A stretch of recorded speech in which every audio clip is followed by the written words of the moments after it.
এই যে বন্ধুরা শুনছো, নতুন নতুন রোমান্টিক ভালোবাসার গল্প পেতে ও শুনতে চাইলে আমাদের সাগর অফিসিয়াল চ্যানেলটি সাবস্ক্রাইব করে বেল বাটনটি অন করে দিও।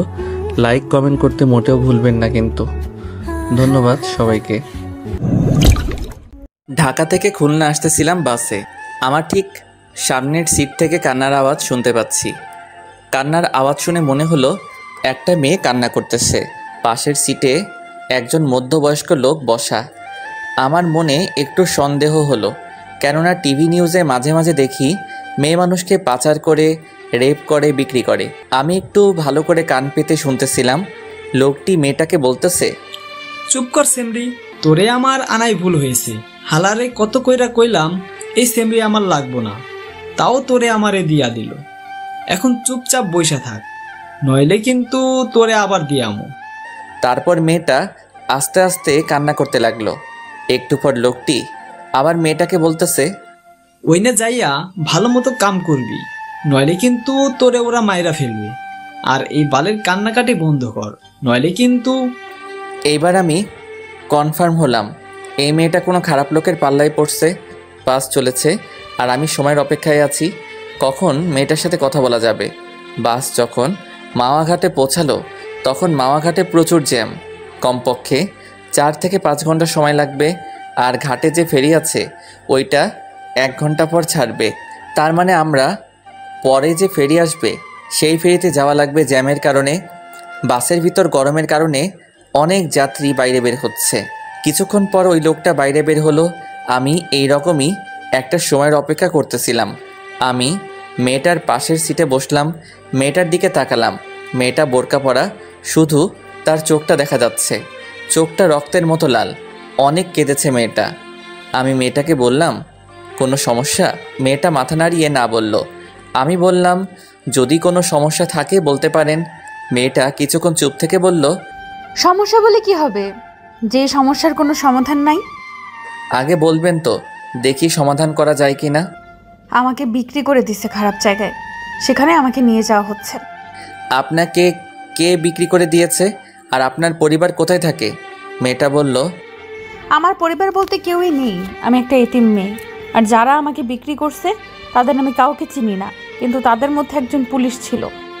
এর মধ্যে ওই মধ্যবয়স্ক লোক চলে আসলো। আমি আস্তে করে আমার সিটে বসে পড়লাম। আমি ভাবতে লাগলাম, আমি কি মেয়েটাকে বাঁচাতে পারবো নাকি পারবো না। আমি যদি আবার কোনো সমস্যার ভিতর পড়ি। লোকটি মেয়েটাকে বলতেছে, আশেপাশে খাবার হোটেল নেই, আমি সামনে হোটেলে গিয়ে খাবার লইয়া আসি, আর তুই এইখানে বইয়া থাক, আমি আইতাছি। এই কথা বলে লোকটি চলে গেল। আমি আবার মেয়েটার পাশে গিয়ে বসলাম আর বললাম, এখন কি করবেন? মেয়েটা বলল, জানি না। আমি বললাম, বাঁচতে হলে একটা উপায় আছে। মেয়েটা বলল, কি উপায়? এখান থেকে পালাতে হবে।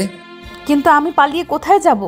আমার তো আপন বলতে কেউ নেই এই দুনিয়াতে। সেটা এখন ভাবার বিষয় না। কিন্তু আপনি আমাকে নিয়ে কোথায় যাবেন? সেটা পরে ভাবা যাবে। কিন্তু কিন্তু কি? এই লোকটা চলে আসবে। যদি বাঁচতে চান তাহলে এখান থেকে এখনই পালাতে হবে। মেয়েটাকে দেখে মনে হচ্ছে ভয় পাচ্ছে। দেখেন, আপনি আমাকে বিশ্বাস করতে পারেন, আমি আপনার কোনো ক্ষতি করব না। মেয়েটা আমার চোখের দিকে কিছুক্ষণ তাকিয়ে থেকে বলল, চলুন। আমি মেয়েটাকে নিয়ে সোজা বাস থেকে নেমে ফেরিঘাটের দিকে হাঁটা শুরু করলাম। ফেরিঘাটে যেয়ে দেখি ফেরি চলে গেছে। এখন কি করব কিছু বুঝতেছি না। এখন স্টিমার বোটে যাওয়া ছাড়া কোনো উপায় নাই। মেয়েটা বলল, কোথায় যাব আমরা? ভয়ে ভয়ে বলল কথাটা। আমি বললাম, আমার দাদা বাড়ি। তারপর স্টিমার বোটে উঠলাম। অনেক গতিতে চলছে। কিছুক্ষণ পর মেয়েটা অন্যদিকে ফিরে মুখের উপর থাকা মুখোশটা মাথার উপরে উঠিয়ে হাতটা মেলে আকাশের দিকে তাকিয়ে রইল।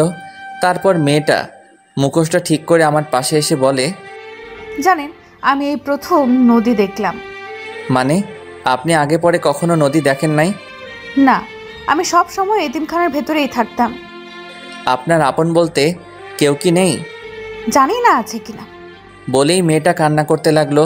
কান্না বন্ধ করুন, মানুষজন খারাপ ভাববে। বোট থেকে নামার পর আমার চাচাতো ভাইকে ফোন দিলাম। হ্যালো শাকিল। কেমন আছো ভাইয়া? ভালো, আমি আসতেছি বাড়ি। সত্যি?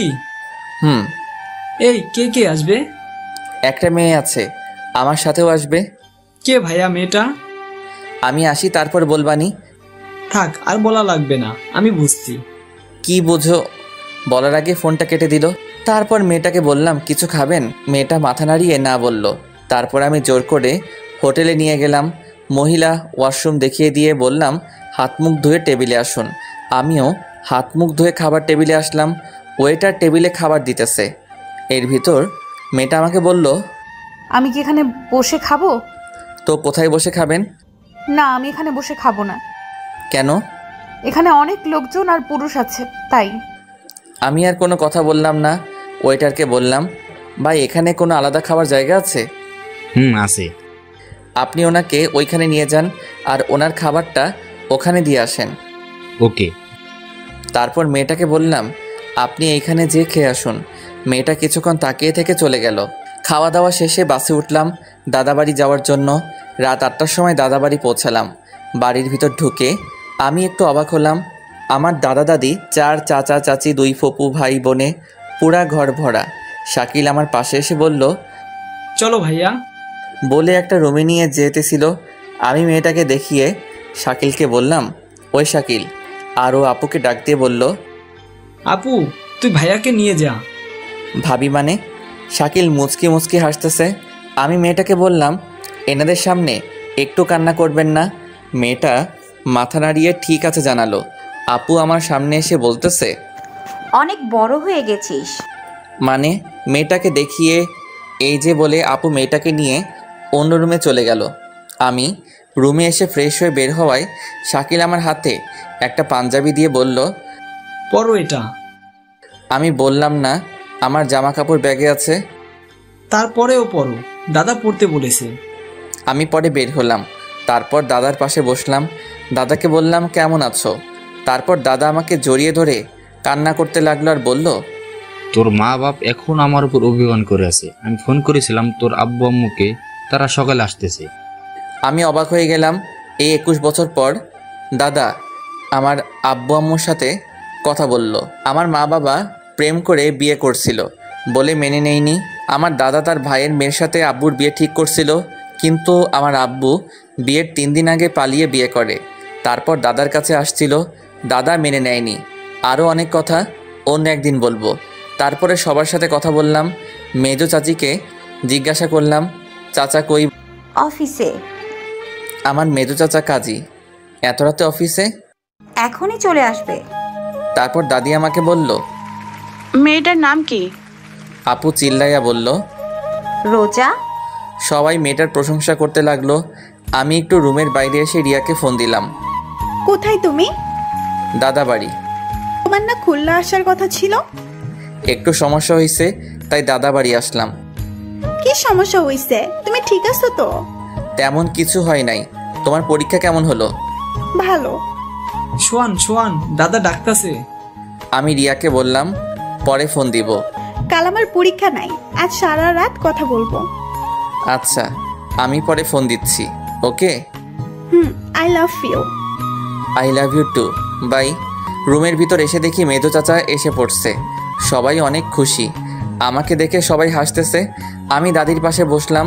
দাদি বলল, কবুল বল। মানে? আরে লজ্জা পেতে হবে না। সবাই একসাথে হু হু করে হেসে উঠল। দাদি আবার বলল, কবুল বল। এই তোমরা চুপ করো। আমার মুখটা দাদির দিকে ফিরিয়ে দাদি বলল, কবুল বল। দাদি কবুল বলল মানে? তোর বিয়ে এখন, আর তুই কবুল বলবি না? আমার বিয়ে কার সাথে? কার সাথে? আবার রোজার সাথে। আরে এই মেয়েটারে তো আমি। তোর কিছু বলা লাগবে না, রোজা আমাদের সব বলেছে। তো তোর তো কিছুই বুঝি না। এখন তুই কবুল বলে এখানে সই কর। আর তুই যদি বিয়েটা না করিস, তোর আব্বু আম্মুকে আমি কোনোদিনও মেনে নেব না। আমি কিছুক্ষণ চুপ থেকে বললাম, রোজার সাথে আমার কিছু কথা আছে। ভাইয়া, আগে বিয়েটা কর, তারপর মন ভৈরা কথা বলো। সবাই কত হাসি খুশি। আমি যদি না বলি সবাই মনে কষ্ট পাবে। সাথে মা বাবাকে দাদা মেনে নেব না। আমি আমার আব্বুকে অনেক কাঁদতে দেখেছি দাদা দাদির জন্য। এখন বাবা মাকে বলেও যদি মেনে না নেই, তাহলে বাবা মা অনেক কষ্ট পাবে। কি করব কিছুই মাথায় আসতেছে না। কি হলো? কবুল বল। আমি আর কোনো কিছু না ভেবে 3 বার কবুল বলে সই করে দিলাম। আলহামদুলিল্লাহ। তারপর চাচা দাদা দাদি যে রুমে রোজা, সেই রুমে গিয়ে রোজা সই নিল। তারপর খাওয়া দাওয়া করে শাকিল বলল, ভাইয়া এই রুমে চলো তো। আমি রুমে গেলাম। রুমের জানালা দিয়ে দেখলাম একটা লাল শাড়ি পরা একটা মেয়েকে অন্য রুমে নিয়ে যাচ্ছে। কিছুক্ষণ পর দাদা আর দাদি আসলো, এসে আমাকে একটা রুমের সামনে নিয়ে গেল। রুমের ভিতর ঢুকিয়ে দরজাটা বাইরে থেকে বন্ধ করে দিয়ে হাসতে হাসতে চলে গেল দাদা দাদি। আমি রুমটা দেখে অবাক হলাম, এত সুন্দর করে রুমটা সাজানো হয়েছে। সারা রুমে মোমবাতি, পুরা বিছানাটা ফুল দিয়ে সাজানো হয়েছে। রুমের ভিতর একটা খাট, একটা টেবিল, টেবিলের উপর এক গ্লাস দুধ, এর 2 সেট জামা কাপড় আছে, একটা আমার একটা হয়তো রোজার। আমি রুমে ঢোকার শব্দ শুনে রোজা খাট থেকে নেমে এসে আমার পা ধরে বসে রইল। আমি কি করব কিছুই বুঝতেছি না। আমি ওর 2 ডানা ধরে রোজাকে দাঁড় করালাম আমার সামনে। ইয়া বড় ঘুমটা দেওয়া। রোজা আমার হাত ধরে টেবিলের কাছে নিয়ে গেল, নিয়ে দুধের গ্লাসটা আমার হাতে দিল। আমি গ্লাসটা হাতে নিয়ে বললাম, আমার কিছু কথা আছে। রোজা বলল, শুনবো, সব কথা শুনবো, আগে দুধটা খান, অর্ধেক খান কিন্তু। আমি রোজার পাশে দাঁড়িয়ে দুধটা মুখ লাগিয়ে খাচ্ছি।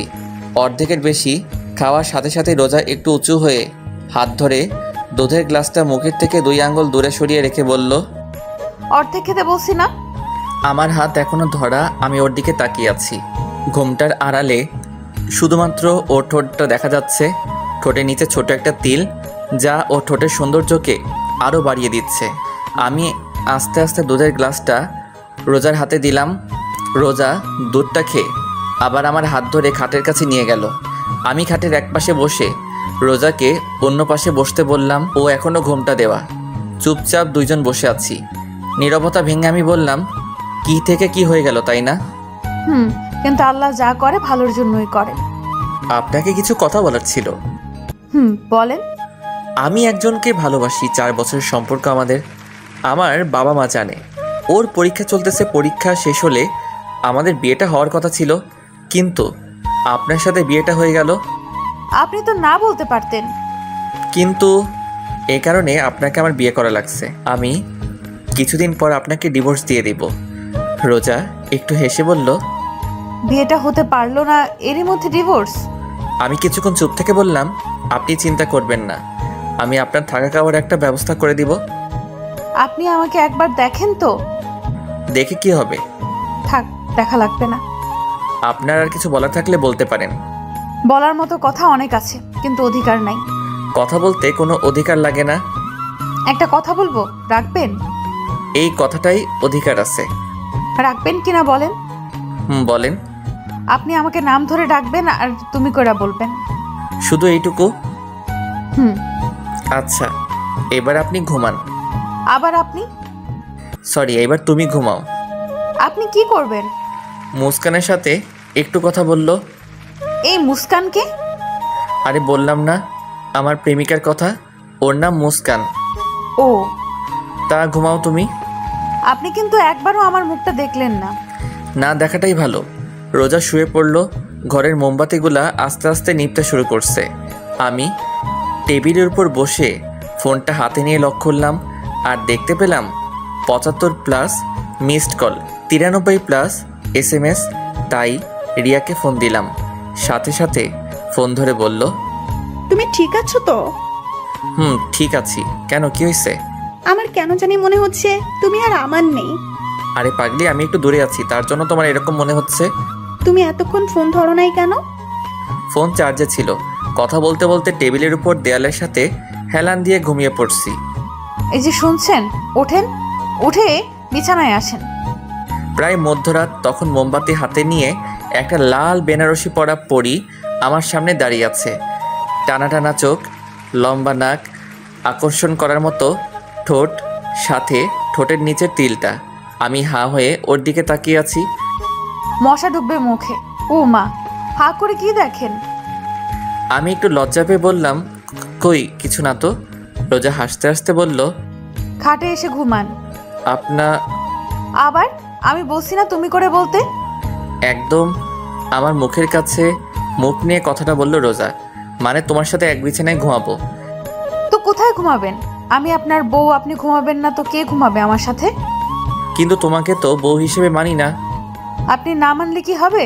আমি তো আপনাকে স্বামী হিসেবে মানি। এখন যদি খাটে না আসেন তাহলে আমি কিন্তু দাদাকে ডাকবো। এই না না, তাহলে চলেন। আমি এইখানেই ঠিক আছি। খাটে আসবেন নাকি ডাক দিব? তারপর রোজা অন্যদিকে, আমি অন্যদিকে ফিরে শুয়ে পড়লাম। সকাল 6টায় ঘুম থেকে উঠে দেখি রোজা আমার বুকের উপর শুয়ে আছে। একদম পরীর মতো লাগছে। যে কেউ রোজাকে দেখলে প্রেমে পড়ে যাবে, কিন্তু আমি রিয়াকে ভালোবাসি। রোজার মায়ায় পড়া যাবে না। আমি রোজার মাথাটা বুকের উপর থেকে সরিয়ে বালিশের উপর রেখে আমি আবার শুয়ে পড়লাম। এইবার ঘুম থেকে উঠে আমি চমকে গেলাম, কারণ আমার সামনে আমার মা বাবা আর আমার ছোট ভাই। পাশে তাকিয়ে দেখি রোজা নাই। ঘুম ঘুম চোখে মাকে বললাম, তোমরা কখন আসলা? তুই এইটা কিভাবে পারলি? আমি গালে হাত দিয়ে দাঁড়িয়ে আছি। তোর সাথে রিয়ার বিয়ে ঠিক করা, ওর পরীক্ষার 3 দিন পর তোদের বিয়ে, সবাইকে দাওয়াত দেওয়া হয়ে গেছে, আর এখন তুই? রিয়ার কি হবে? ও যদি জানতে পারে ও তো পাগল হয়ে যাবে। তোরা না দুইজন দুইজনকে ভালোবাসিস? মা চুপ, কোনো কথা বলবি না। বের হ রুম থেকে, গোসল করে নাস্তা করতে আয়। আমি কোনো কথা না বলে রুম থেকে বের হতে লাগলাম। দরজার কাছে আসতে দেখি দরজার পাশে রোজা দাঁড়িয়ে কান্না করতেছে। গোসল করে আইছে, চুল থেকে এখনো পানি পড়তেছে। আমি হাসি মুখে বললাম, ঝড় আসছে, রেডি থাকো। আল্লাহ যা করবে ভালোর জন্যই করবে। এই চাকার জন্য? আব্বু আম্মুর জন্য। আরে বাব্বা, এখনই আব্বু আম্মু? হুম। একটু মুখে ভেঙচি দিয়ে হাতের কেনুই দিয়ে আমাকে খোঁচা দিয়ে চলে গেল। কি অদ্ভুত তাই না? গোসল করতেছি, এরই ভিতর দরজায় করা নাড়ল। আমি বললাম, কে? আমি। কে? রোজা? হুম।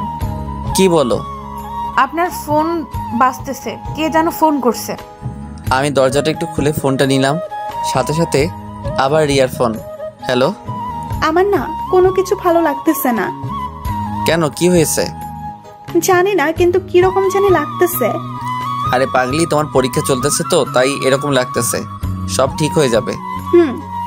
আচ্ছা রাখি তাহলে, গোসল করব। এই তুমি এত সকালে গোসল করবা কেন? তুমি তো দুপুরে গোসল করো, তাই না? আরে থাক, বলা লাগবে না। বলবা তো দাদা বাড়ি আসছি তাই? একদম ঠিক। তা এখন রাখি, পরে কথা বলবো। হুম। সোহান, সোহান, সোহান, বলো। একটা কথা জিজ্ঞাসা করব? করো। সব ঠিক আছে তো সোহান? এই কথাটা শুনে আমার বুকের ভিতর একটু ব্যথা করে উঠল। আমি নর্মাল ভাবেই বললাম, সব ঠিকই তো আছে রিয়া, তুমি বেকার টেনশন করছো। আচ্ছা রাখি তাহলে, ফোন দিও কিন্তু। Love you. Love you too. Bye bye. দরজায় কেউ করা নাড়ছে। কে? আমি। বলো। আম্মু ডাকতেছে আপনাকে। আসতেছি। রিয়াকে এখন কিছু বলা যাবে না, ওর পরীক্ষা চলতেছে। এখন বললে ওর পরীক্ষা ভালো হবে না, কিন্তু রিয়া ঠিকই বুঝতে পারছে যে কিছু একটা হয়েছে। অনেক ভালোবাসে সোহানকে রিয়া, তাই হয়তো অনুভব করতে পারে। নাস্তার টেবিলে দাদা মাকে বলতেছে, শোন বৌমা, সোহানকে আমি বিয়ে দিছি, ওরা দুজন দুজনকে ভালোবাসে তাই বিয়েটা দিছি। মেয়েটা দেখতে কি মিষ্টি। রোজা চুপচাপ বসে আছে, তা দেখে মা বললেন, ও বউ, খাচ্ছ না কেন? এই তো আম্মু খাচ্ছি। এইদিকে আয় মা, আমার পাশে বস। রোজা মার পাশে বসলো। মা নিজের হাতে রোজাকে খাইয়ে দিচ্ছে। রোজাও ভেজা ভেজা চোখে খেতে লাগলো। প্রেমের বিয়ে বেশি দিন টেকে না। মীরা প্রতিবেশী দরজায় সামনে দাঁড়িয়ে কথাটা বলল, এই তুই চুপ কর, এই বিয়ের সাক্ষী আমি তুমি। দেখো বৌমা, সোহানার রোজা কোনোদিনও আলাদা হবে না। কেন আলাদা হবে? এরকম একটা মিষ্টি মেয়েই তো আমার চাই। একটু বাইরে বের হলাম। ঘোরাফেরা করে বাসায় আসার সাথে রোজা বলল, কোথায় ছিলেন এতক্ষণ? আমি কোনো কথা না বলে রুমে এসে মার কাছে গেলাম। মা, কিছু কথা আছে তোমার সাথে। বল। রোজাকে আমি বাসে। রোজা আমাকে সব বলেছে। বাসে দেখা হয়েছে, ও এতিম। তোর দাদা ভাবছে তুই রোজাকে পালিয়ে নিয়ে আইছিস, তাই তোদের বিয়ে দিয়ে দিছে, এই তো। তো এখন কি করব? কি করবি মানে? বলছিলাম কি ডিভোর্স ডিভোর্স দিবি মানে? আমাদের বংশের ডিভোর্স তালাক নামে কোনো শব্দই নাই। মা, আমি রিয়াকে ভালোবাসি। আমি রিয়ার মাকে ফোন করে বলে দিছি আমার ছেলের অন্য জায়গায় বিয়ে হয়ে গেছে। মা, তুমি মা কান্না করে দিয়ে বলল, দেখ সোহান, তোর আর রোজার বিয়েটা হয়ে গেছে, এখন তুই রিয়াকে ভুলে যা। তোর দাদার কথা শুনিস নাই? তোদের দুজনের জন্য এই বিয়েটা হচ্ছে। যা হবার তা হয়ে গেছে, এখন থেকে তুই রোজাকে ভালোবাসবি। অসম্ভব বলে চলে আসছিলাম, দরজার সামনে রোজা দাঁড়ানো। আমি পাশ কেটে বাইরে বের হয়ে রিয়াকে ফোন দিলাম। রিসিভ করে কোনো কথা বলতেছে না। রিয়া, রিয়া, কান্নার আওয়াজ শোনা যাচ্ছে। রিয়া, কথা বলো না কেন? কেন করলা এটা আমার সাথে সোহান? রিয়া, আমার কথাটা শুনো। কেমনে পারলা তুমি এটা করতে? রিয়া শুনো। কোনো কারণ আমি জানতে চাই না। অনেক ভালোবাসি সোহান তোমাকে, অনেক ভালোবাসি। তোমার বুকে অন্য কেউ মাথা রেখে ঘুমাবে আমি ছাড়া, এই আমি কোনোদিনও ভাবতে পারি নাই। তুমি সকালে আমাকে বললা সব ঠিক আছে। হ্যাঁ, সব ঠিকই আছে, কাল আমাকে একবার দেখতে এসো, কেমন আর সাথে নতুন বউকে নিয়ে আসবা। রিয়া, রাখি তাহলে। ফোনটাও কাটে নাই, ওর কান্নার আওয়াজ শোনা যাচ্ছে। একটু জোরে কান্না করে কেটে দিল। কিছুক্ষণ পর ইমন ফোন দিছে। হ্যালো। কিরে মামা, বিয়ে করলি টেরও পেলাম না। তুই জানলি কি করে? এলাকায় সবাই জানে মামা। তা তোদের তো কয়েকদিন পর বিয়ে হওয়ার কথা ছিল, তাই না? মনে হয় রিয়া এই বিয়েটা তাড়াতাড়ি করাইছে, তাই না? রিয়া তোর অনেক ভালোবাসে দোস্ত, কোনো সময় কষ্ট দিবি না। আমি এইবার কাঁদতে শুরু করলাম। কিরে, কি হয়েছে সোহান? দোস্ত, রিয়ার সাথে বিয়ে হয় নাই। মানে? ইমনকে সব খুলে বললাম। দোস্ত তুই চিন্তা করিস না, সব ঠিক হয়ে যাবে। আমি তোরে পরে ফোন দিচ্ছি। বাসায় আসলাম, খাটে বসা মাত্র রোজার রুমে এসে বলল, কিছু লাগবে? না। রোজার হাতে মার সোনার চুড়ি, যে একসময় মা রিয়াকে দেবে বলে কিনেছিল মা। রোজা আমার পাশে বসলো। আপনি কোনো চিন্তা করবেন না, আমাকে ডিভোর্স দিয়ে রিয়া আপুকে আপনি বিয়ে করেন। আমি হাসতে হাসতে বললাম, আমার অধিকার পাও নাই? তা কি হইছে? বাড়ির আর সবার কাছ থেকে তো নিজের অধিকার নিয়ে নিচ্ছ। মানে আর কি, যাও বের হও রুম থেকে। রিয়া চলে গেল। আমি চোখ বুজে শুয়ে শুয়ে ভাবতেছি কি থেকে কি হয়ে গেল। আমার সাজানো জীবনটা এক নিমিষে উল্টাপাল্টা হয়ে গেল। অনেক রাগ হচ্ছে রোজার উপর। কিছুক্ষণ পর রোজার রুমে আসলো। ও হয়তো ভাবছে আমি ঘুমিয়ে পড়ছি। পাশে বসে আমার কপালে একটা চুমু দিল। আমার রাগের পরিমাণটা আরও বেড়ে গেল। আমি উঠেই রোজার গালে ঠাস ঠাস। তোর সাহস কি করে হলো এটা করার? রোজা ভয় পেয়ে আমার থেকে একটু দূরে সরিয়ে দাঁড়িয়ে বোবা কান্না করতেছে। ফর্সা গালে আমার আঙুলের ছাপ স্পষ্ট দেখা যাচ্ছে। তোরে বলছি না আমার থেকে দূরে দূরে থাকবি? রোজা কোনো কথা বলতেছে না, চুপচাপ কান্না করতেছে। এরই মধ্যে মা রুমে ঢুকলো। কি হয়েছে, এত চিল্লাচিল্লি করছিস কেন? এ কি রোজা, তুই কান্না করতেছিস কেন? তোর গালে এটা কিসের দাগ? নে আম্মু। মা আমার কাছে এসে বলল, রোজাকে মারছিস তুই? কেন মারছিস? মা এবার আমার গালে পড়ছে। আমার রাগটা আরো বাড়তে লাগলো। মা, এই একটা মেয়ের জন্য তুমি? ও শুধু একটা মেয়ে না, ও আমাদের বাড়ির বউ। বউ বউ বউ আর ভালো লাগে না মা। ভালো লাগবে আনে। আসেন ভাত খাইতে। রোজা মা, তুই আমার সাথে আয়। মা, আমি খুলনা যাব। তোর সাথে পরে কথা বলবো। আর রোজার গায়ে ফেরদার হাত দিচ্ছিস তো আমার চাইতে খারাপ আর কেউ হবে না। মা রোজাকে নিয়ে চলে গেল। আর আমি ভাবতেছি কি করা যায়। রিয়াকে ফোন দিলাম কিন্তু ওর ফোনটা বন্ধ। এত টেনশন আমি আর নিতে পারতেছি না, পুরা মাথাটা ঘুরছে। আমি নিচে ঠাস করে পড়ে গেলাম। আর কিছুই মনে নেই। চোখ মেলে দেখি রোজা আমার পাশে বসে আমার হাত ধরে কান্না করতেছে। বাড়ির সবাই খাটের আশেপাশে দাঁড়িয়ে আছে। আপু ভাত নিয়ে আসলো। একে একে সবাই বের হয়ে গেল। এখন রুমে আমি, মা আর রোজা। রোজা আমার সামনে ভাত তরকারি পানি রাখতে লাগলো। হাত ধুতে যাব, তখন দেখি হাত নাড়াতে পারছি না। মনে হয় পড়ে যাবার সময় ব্যথা পাইছি। মা, ভাত খাওয়াই দাও। কেন, হাতে কি হয়েছে? এমনি ব্যথা করতেছে ডান হাতে। ঠিক আছে। মা ভাত মাখাতে লাগলো। এরই মধ্যে চাচি আপু মাকে ডাকতেছে। কি? তোমাদের দাদা ডাকতেছে। খাওয়ানো শেষ হলে আসতাছি, তুই যা। চাচি, তুমিও না, তোমার পোলার এখন বউ আছে, আর বউ থাকতে তুমি ওরে খাওয়াইয়া দাও। মা কিছু একটা ভেবে রোজাকে বলল, নে বাটটা খাইয়া দে, তারপর ঔষধ খাইয়া দিস। মা চুপচাপ খা, না হলে না খাইয়া থাক। মা চলে গেল। অনিচ্ছা থাকা সত্ত্বেও রোজার হাতে ভাত খেতে হলো। তারপর রিয়াকে ফোন দিলাম কিন্তু বরাবরের মতো ফোনটা বন্ধ। রাতে আমি আগে থেকে রুমে শুয়েছিলাম। রোজা এসে আমার পাশে শুয়ে পড়ল। আমি একটু নর্মালভাবে জিজ্ঞাসা করলাম, তোমার অতীত সম্পর্কে বললা না? রোজা আমার দিকে ফিরল। ওর চোখের পানি গাল বেয়ে পড়তেছে। খালি কান্না করে মেয়েটা। খুব মায়া হলো ওর প্রতি। নিজের অজান্তে আমার হাত দিয়ে ওর চোখের পানি মুছে দিলাম। ও করুণ চোখে আমার দিকে চেয়ে আছে। আমি একটু হেসে বললাম, তোমার অতীতটা কি আমি জানতে চাই। কি হয় তুমি এতিমখানা থেকে ওদের কাছে গেলে? আমার যখন 2 বছর বয়স তখন আমার বাবা মারা যায়। আমার মামারা মার অন্য জায়গায় বিয়ে ঠিক করে, কিন্তু মার সাথে যার বিয়ে ঠিক হয় সে আমাকে মেনে নেবে না। তাই মা এক প্রকার বাধ্য হয়ে আমাকে এতিমখানায় রেখে আসে। এইসব কথা আমাকে এতিমখানায় যে খালা রান্না করতো সে বলছে। বুঝলাম। তা তুমি ওই লোকদের কাছে কিভাবে গেলে?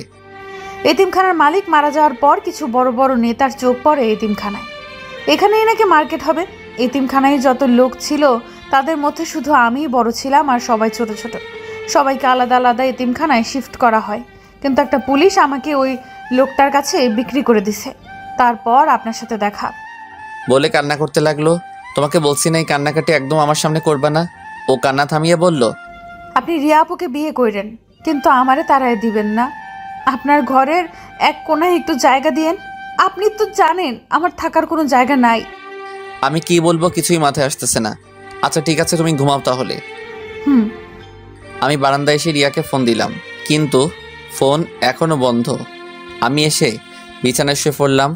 রাত 4:30-এ ফোনের আওয়াজে ঘুম ভাঙে। চোখ মেলে তাকিয়ে দেখি রোজা আমাকে জড়িয়ে ধরে শুয়ে আছে। ওর গরম নিঃশ্বাস আমার গলার ওপর পড়তেছে। রোজাকে না সরিয়ে ফোনটা রিসিভ করলাম। ইমন ফোন দিছে। হ্যালো। কিরে দোস্ত, এত রাতে কিছু হয়েছে? দোস্ত রিয়া। কি হয়েছে রিয়ার? রোজাকে ধাক্কা দিয়ে সরিয়ে উঠে বসলাম। রোজা করুণ চোখে আমার দিকে চেয়ে আছে। দোস্ত রিয়া সুসাইড করেছে। মানে কি? দোস্ত অবস্থা খুব খারাপ। সদর হাসপাতাল থেকে ফেরত দেশে খুলনা মেডিকেল নেওয়া হয়েছে। দোস্ত কি করব বল? তুই তাড়াতাড়ি চলে আয়, না হলে হয়তো শেষবারের মতো দেখতে পারবি না। কিছু হবে না রিয়ার, আমি এখনই আসতেছি। কি হয়েছে? আপনি এখন কোথায় যাবেন? আমার হাত ধরে কথাটা বলল রোজা। আমার প্রচুর রাগ উঠতে লাগলো। ঠাস ঠাস ঠাস কয়টা থাপ্পড় দিছে আমার মনে নাই। তোর জন্য, শুধু তোর জন্য আমার সাজানো জীবনটা এলোমেলো হয়ে গেছে। রোজা কান্না করতে আছে। এত রাতে চিল্লাপাল্লা শুনে বাড়ির সবাই কড়া নাড়ালো। দরজা খুলতেই মা ঘরে ঢুকে, সাথে দাদি ও চাচিরা। কি হয়েছে কি সুহান? এত চিল্লাপাল্লা কেন? কি রে রোজা, তুই কান্না করতেছিস কেন? তুই আবার রোজাকে মারছিস? মা আমার কথা না শুনে অনবরত থাপ্পড় মারতে লাগলো আমার গালে। রোজা খাট থেকে নেমে আমার সামনে দাঁড়ালো। আম্মু, উনি আমারে কিছু বলে নাই। তুই সর সামনে থেকে। না আম্মু, উনি আমার স্বামী। উনিই মারবে আমাকে, আর উনি ভালোবাসবে আমায়। সর তো তুই। মারো মারো, কত মারবা মারো। এবার মা বুঝতে পারলো কিছু একটা হয়েছে। মা আমার পাশে বসে বলল, কি হয়েছে? রিয়া। রিয়া কি? আমি এখন খুলনা যাব। কেন? আর এত গাড়ি পাওয়া যাবে না তো? রিয়ার কি হয়েছে? ও সুইসাইড করছে। কি? ও আমার জন্য সুইসাইড করছে মা। ইমন বলল সদর থেকে ফেরত দিয়েছে, খুলনা মেডিকেলে নিয়ে গেছে। আর ইমন বলল মনে হয় আর বাঁচবে না। মা কি বলবে ভাবতেছে। মা জানতো এরকম কিছু একটা হবে, কিন্তু এত তাড়াতাড়ি হবে তা মা ভাবতে পারে নাই। দেখ সোহান, রিয়ার কিছু হবে না। রোজা আমার পাশে বসলো, আমার কাঁধে হাত রেখে বলল, আপনি চিন্তা করবেন না, সব ঠিক হয়ে যাবে। এখন 5:30। শাকিল কোথা থেকে একটা বাইক নিয়ে এসেছে। রিয়ার মাকে ফোন দিলাম, কিন্তু রিসিভ করলো না। খুলনা রওনা দিব। রুম থেকে বের হব, এরই ভিতর রোজার সামনে আসলো। আমার ডান হাত তার বুকের উপর রাখলো, আর চোখ বুজে বলতে লাগলো, আমি হয়তো আপনার জীবনে এসে অনেক বড় ক্ষতি করে ফেলেছি আপনার। আমার না অনেক লোক। ছোটবেলা থেকেই কাউকে আব্বু আম্মু বলে ডাকতে পারি নাই, তাই আপনার আব্বু আম্মুকে পেয়ে লোকটা আর সামলাতে পারি নাই। আমার জন্য আপনি অনেক সমস্যায় পড়ছেন, তার জন্য আমি আপনার কাছে ক্ষমা চাচ্ছি। আমার হাতটা এখনো ওর বুকের উপর। এক একটা নিঃশ্বাস আমি আমার হাত দিয়ে অনুভব করতে পারছি। আমি হালকা করুণভাবে বললাম, আর কিছু বলবে? বলো তাহলে, আমার বের হতে হবে। মারবেন না তো? না, বলো। আর ওই সময় তোমাকে মারছি তার জন্য সরি। আমি আপনাকে একটু জড়িয়ে ধরতে চাই। রোজা উত্তরের আশায় আমার দিকে চেয়ে আছে। আমি কি বলবো ভাবতেছি, কি মনে করে যেন আমি হাতটা মেলে দিলাম, আর ও সোজা আমার বুকের উপর পড়লো। মা দরজার সামনে দাঁড়িয়ে হালকা কাশি দিল। রোজা লজ্জা পেয়ে খাটের কাছে বসলো। মা রুমে ঢুকে রোজাকে বলল, রোজা মা, তুই একটু বাইরে যা। রোজা বাইরে চলে গেল। মা কিছু বলবা?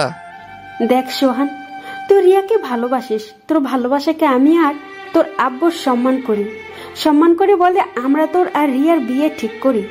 কিন্তু এখন রোজা তোর বউ, তুই রোজাকে না চাইলে ও আমি রোজাকে চাই।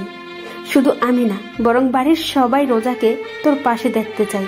এখন তোর হাতে সবকিছু। তাহলে মা রিয়ার কি হবে? মা কি হলো, কথা বলো। রিয়ার কি হবে? ও তো আমাকে পাগলের মতো ভালোবাসে। দেখ সোহান, আমি জানি, তারপরও সোহান রোজা তোর বউ, আর আমি মন থেকে রোজাকে আমার ছেলের বউ হিসাবে মেনে নিয়েছি। কিন্তু আমি তো মেনে নেই নাই। তুই আমার ছেলে, তোরে আর কি বলবো। স্বামী স্ত্রীর মধ্যে আল্লাহ অন্যরকম ভালোবাসা দিয়ে দিছে, যা তুই এখন বুঝতে পারবি না। মা রুম থেকে চলে গেল। রিয়ার মাকে আবার ফোন দিলাম, কিন্তু ধরলো না। খুলনা রওনা দিলাম, সাথে শাকিলও হাসপাতালে আছে। গিয়ে দেখি রিয়া আর নেই, কিছুক্ষণ আগে মারা গেছে। আমি পুরা শকড, বিশ্বাসই হচ্ছে না যে রিয়া মারা গেছে।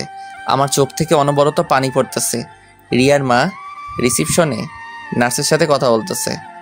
আমি পিছন থেকে বললাম, খালা।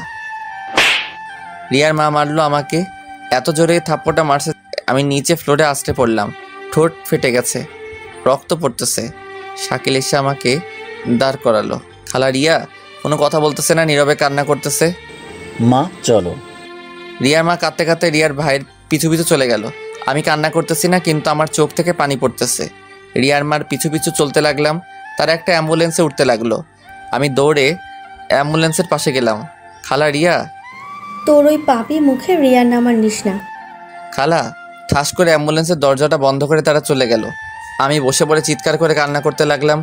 রিয়া নাই, আমার বিশ্বাসই হচ্ছে না, মনে হয় একটা দুঃস্বপ্ন। ঘুম ভাঙলে সব ঠিক হয়ে যাবে। শাকিল মাকে ফোন করে বলে দিছে রিয়া মারা গেছে। একটা নার্স আসলো, আমার কাছে এসে বলল, আপনার নাম কি সোহান? আমি মাথা নাড়িয়ে হ্যাঁ বললাম। নার্স একটা ভাঁজ করা কাগজ আমার কাছে দিল। এটা কি? যে পেশেন্টটা কিছুক্ষণ আগে মারা গেছে তার লেখা চিঠি। আমি কাগজটা হাতে নিয়ে বললাম, আপনি কোথায় পেলেন?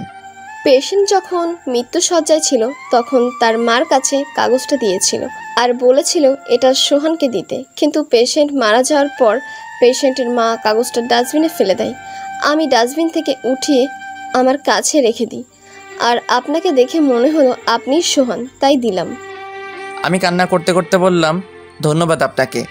আর একটা কথা, মেয়েটা মারা যাওয়ার সময় অনেক মিনতি করেছে তার মায়ের কাছে, বাবার কাছে আপনাকে দেখার জন্য। আমি আর কি বলবো, আমার মনে হয় না যে রিয়া মারা গেছে। হাসপাতালের বাইরে বসে আছি, পাশে শাকিল, ইমনের অপেক্ষায় আছি। ইমন আসলো, ওকে জড়িয়ে ধরে কান্না করতে লাগলাম। ইমনও কান্না করতেছে। রিয়ার বাসায় গেলাম, কিন্তু রিয়ার আব্বু ঢুকতে দেয় নাই আমাকে। আমি, শাকিল আর ইমন রিয়ার ঘরের বাইরে দাঁড়িয়ে আছি। আমি নন স্টপ কান্না করতেছি, কি থেকে কি হয়ে গেল, তাই না? আস্তে আস্তে রিয়ার বাড়ির ভিতর লোকজন বাড়তে লাগলো। প্রায় লোকজন আমাকে ঘৃণার চোখে দেখতেছিল। নানান মানুষ নানান কথা বলতেছিল আমাকে। মসজিদ থেকে লাশের খাট আনা হয়েছে, কিছুক্ষণের মধ্যে রিয়াকে শেষ গোসল করাতে নিয়ে যাবে। আমার কিছু বন্ধু আমাকে বাজে ভাষায় গালাগালি দিতে লাগলো। ওরা কেউ বিশ্বাস করতে পারছিল না যে রিয়া সুইসাইড করছে, তাও আমার জন্য, যেখানে কিছুদিন পর আমাদের বিয়ে হওয়ার কথা ছিল। আর আজ মসজিদের মাইকে এহেলান দিতেছে যে রিয়ার নামাজের জানাজা বাদ জোহরে নামাজের পর হবে। রিয়ার আব্বু বাড়ির সামনে দাঁড়িয়ে আছে, যেন আমি ভিতরে ঢুকতে না পারি। পুলিশ আসছিল লাশ নিয়ে যেতে, ময়না তদন্ত করার জন্য, কিন্তু রিয়ার আব্বু তার মেয়ের শরীর কাটাছেঁড়া করতে দেবে না বলে পুলিশকে অনেক টাকা খাওয়াইছে। রিয়ার আম্মু বাইরে আসছে। আমি দৌড়ে তার কাছে গেলাম আর বললাম, খালা, রিয়াকে শেষবারের মতো একবার দেখতে দিন। রিয়ার আম্মু কান্না করতে করতে বলল, তুই আমার মেয়েকে দেখতে পারবি না। আমার মেয়ে তোরে শেষবার দেখার জন্য তর পাইছে, আকুতি মিনতি করছে, কিন্তু তোরে দেখতে পাই নাই, তাই তরেও দেখতে দিব না। তুইও তর পাবি, আজীবন আফসোস করবি যে শেষবার তুই আর রিয়ার মুখটাও দেখতে পাসনি। আমি রিয়ার মার পা ধরে কান্না করতে লাগলাম। রিয়ার বড় ভাই এসে রিয়ার মার কাছ থেকে নিয়ে আমাকে বাইরে বের করে দিল। ওদের বাসার মধ্যে কান্নার রোল পড়ে গেছে। ঘর থেকে রিয়ার লাশ বাইরে বের করা হচ্ছে, শেষ গোসল করাতে নিয়ে যাচ্ছে। আর দেখতে পাবো না রিয়াকে, ভালোবাসি বলবে না আমায়। পরীক্ষা দিয়ে আইসে রিয়ার কিছু বান্ধবী, ওরাও আমাকে অনেক আজে বাজে কথা শুনাইয়া গেল। আমি কোনো কথাই বলতেছি না, সব কিছু অন্ধকার অন্ধকার লাগতেছে আমার কাছে। মসজিদের মাইকে আবার এহলান দিল জানাজার বিষয়। আমার মা আর রোজা আইসে রিয়ার বাসায়। আমার সামনে থেকে বাসার ভিতর ঢুকলো, আমি বাইরে দাঁড়িয়ে দেখতেছি। রোজা আমার কাছে আসতে চাইছিল, কিন্তু মা ওকে হাত ধরে বাসার মধ্যে নিয়ে গেল। কিছুক্ষণ পর মা বের হলো ভেজা ভেজা চোখে, আমায় বলল বাসায় চল। আমি চুপচাপ কোনো কথা বলতেছি না, শুধুমাত্র চোখ থেকে পানি পড়তেছে। রোজার পাশে যে বললাম, আল্লাহ যা করেন ভালোর জন্যই করে, তাই না? শুধুমাত্র তোমার ভালোই দেখলো তোমার আল্লাহ, আর কারো ভালো দেখালো না। রোজা কোনো কিছু না বলেই কান্না করতে লাগলো। মা আবার বলল, বাসায় চল। মা রিয়াকে একবার দেখব। আর কাউকেই দেখতে দিবে না, আর মেয়েদের লাশ আপন লোক ছাড়া পরপুরুষকে দেখতে দেয় না। ওর মা আমারে দেখতে দেয় নাই। আমি আর কোনো কথা বললাম না, কারণ এসব নিয়মকানুন আমি জানি। আমার বুক ফেটে কান্না আসতেছে। রিয়াকে শেষবার দেখতে পারবো না। মার সাথে আমাদের বাসায় আসলাম। কিছুক্ষণ বাসায় বসে উজু করে নামাজে গেলাম। নামাজ শেষে মসজিদের বাইরে এসে দাঁড়ালাম জানাজার জন্য। মসজিদের বাইরে আগে থেকেই রিয়ার লাশ রাখা ছিল। একে একে 3 কাতারে জানাজার নামাজ শুরু হলো। জানাজা শেষে দাফন করার পর আর বাসায় যাইনি। সারাটা দিন ইমনের সাথে ছিলাম। রাত 1টার সময় বাসায় আসলাম। ডুপ্লিকেট চাবি দিয়ে ঘরে ঢোকার সাথে সাথে দেখলাম সবাই হলরুমে বসে আছে। আমি কোনো কথা না বলে সোজা আমার রুমে আসতে যাব, তখনই মা বলল, ভাত খাবি না? না, খিদা নাই বলে রুমে চলে আসলাম। শুয়ে শুয়ে ভাবতেছি রিয়ার মৃত্যুর জন্য কাকে দোষ দিব, আমাকে, রোজাকে, মাকে, নাকি রিয়া নিজেই দায়ী। রিয়া আমাকে একবারও বোঝার চেষ্টা করলো না। আজ অনেক একা একা লাগতেছে নিজেকে। এরকম একটা দিন আসবে কোনোদিনও কল্পনাও করতে পারি নাই। কিছুক্ষণ পর, এই যে শুনছেন? শুনতেছি, বলো। উঠেন তো। কেন? উঠেন তো। আমি উঠে পিঠের তলায় একটা বালিশ দিয়ে হেলান দিয়ে বসলাম। রোজা ভাত মাখতে শুরু করলো। আমার মুখের কাছে 1 লোকমা ভাত নিয়ে বলল, হা করুন। আমি চুপচাপ ওর দিকে তাকিয়ে আছি। ও আবারও বলল, কি হলো, হা করুন। তখন বললাম, না, খাবো না। দেখে মনে হচ্ছে সারাদিন কিছুই খান নাই, আরও আপনার হাতে ব্যথা, খাবেন কি করে? নিন, হা করুন। আমি এইবার একটু জোরে চিল্লাই বললাম, খাবো না, শুনো নাই? আওয়াজ শুনে মা রুমের ভিতরে আসলো। এসে রোজাকে বলল, তোরা বলছি না ও খাবে না? ওর জন্য তুইও সারাদিন না খাইয়া রয়েছে, তুই খাইয়া ঘুমাইয়া পড়। আর সোহাগ, রোজারে যেন মারা টারা হয় না বলে দরজাটা আটকিয়ে চলে গেল। রোজাও ভাত না খেয়ে হাত ধুয়ে বিছানায় শুয়ে পড়ল। কি অদ্ভুত, তাই না? ও আমার জন্য না খেয়ে বসে আছে। রিয়ার কথা ভাবতে ভাবতে ঘুমিয়ে পড়লাম। সকালে রোজার ডাকে ঘুম ভাঙে। চা হাতে নিয়ে দাঁড়িয়ে আছি। চাটা হাতে নিলাম। 1 চুমুক খাওয়ার পরেই রোজা জিজ্ঞাসা করলো, চা কেমন হয়েছে? আমি মাথা নাড়িয়ে ভালো বললাম। আমি নিজেকে অনেক নর্মাল রাখার চেষ্টা করতেছি, যদি কেউ বুঝতে না পারে আমার ভিতর থেকে কি চলতেছে। মানুষের ভালো করতে যে নিজের আপন মানুষকে হারালাম, আর রোজা পেল আপন মানুষ। আমার কাছে মনে হয় এই রোজার জন্য সব কিছু হয়েছে।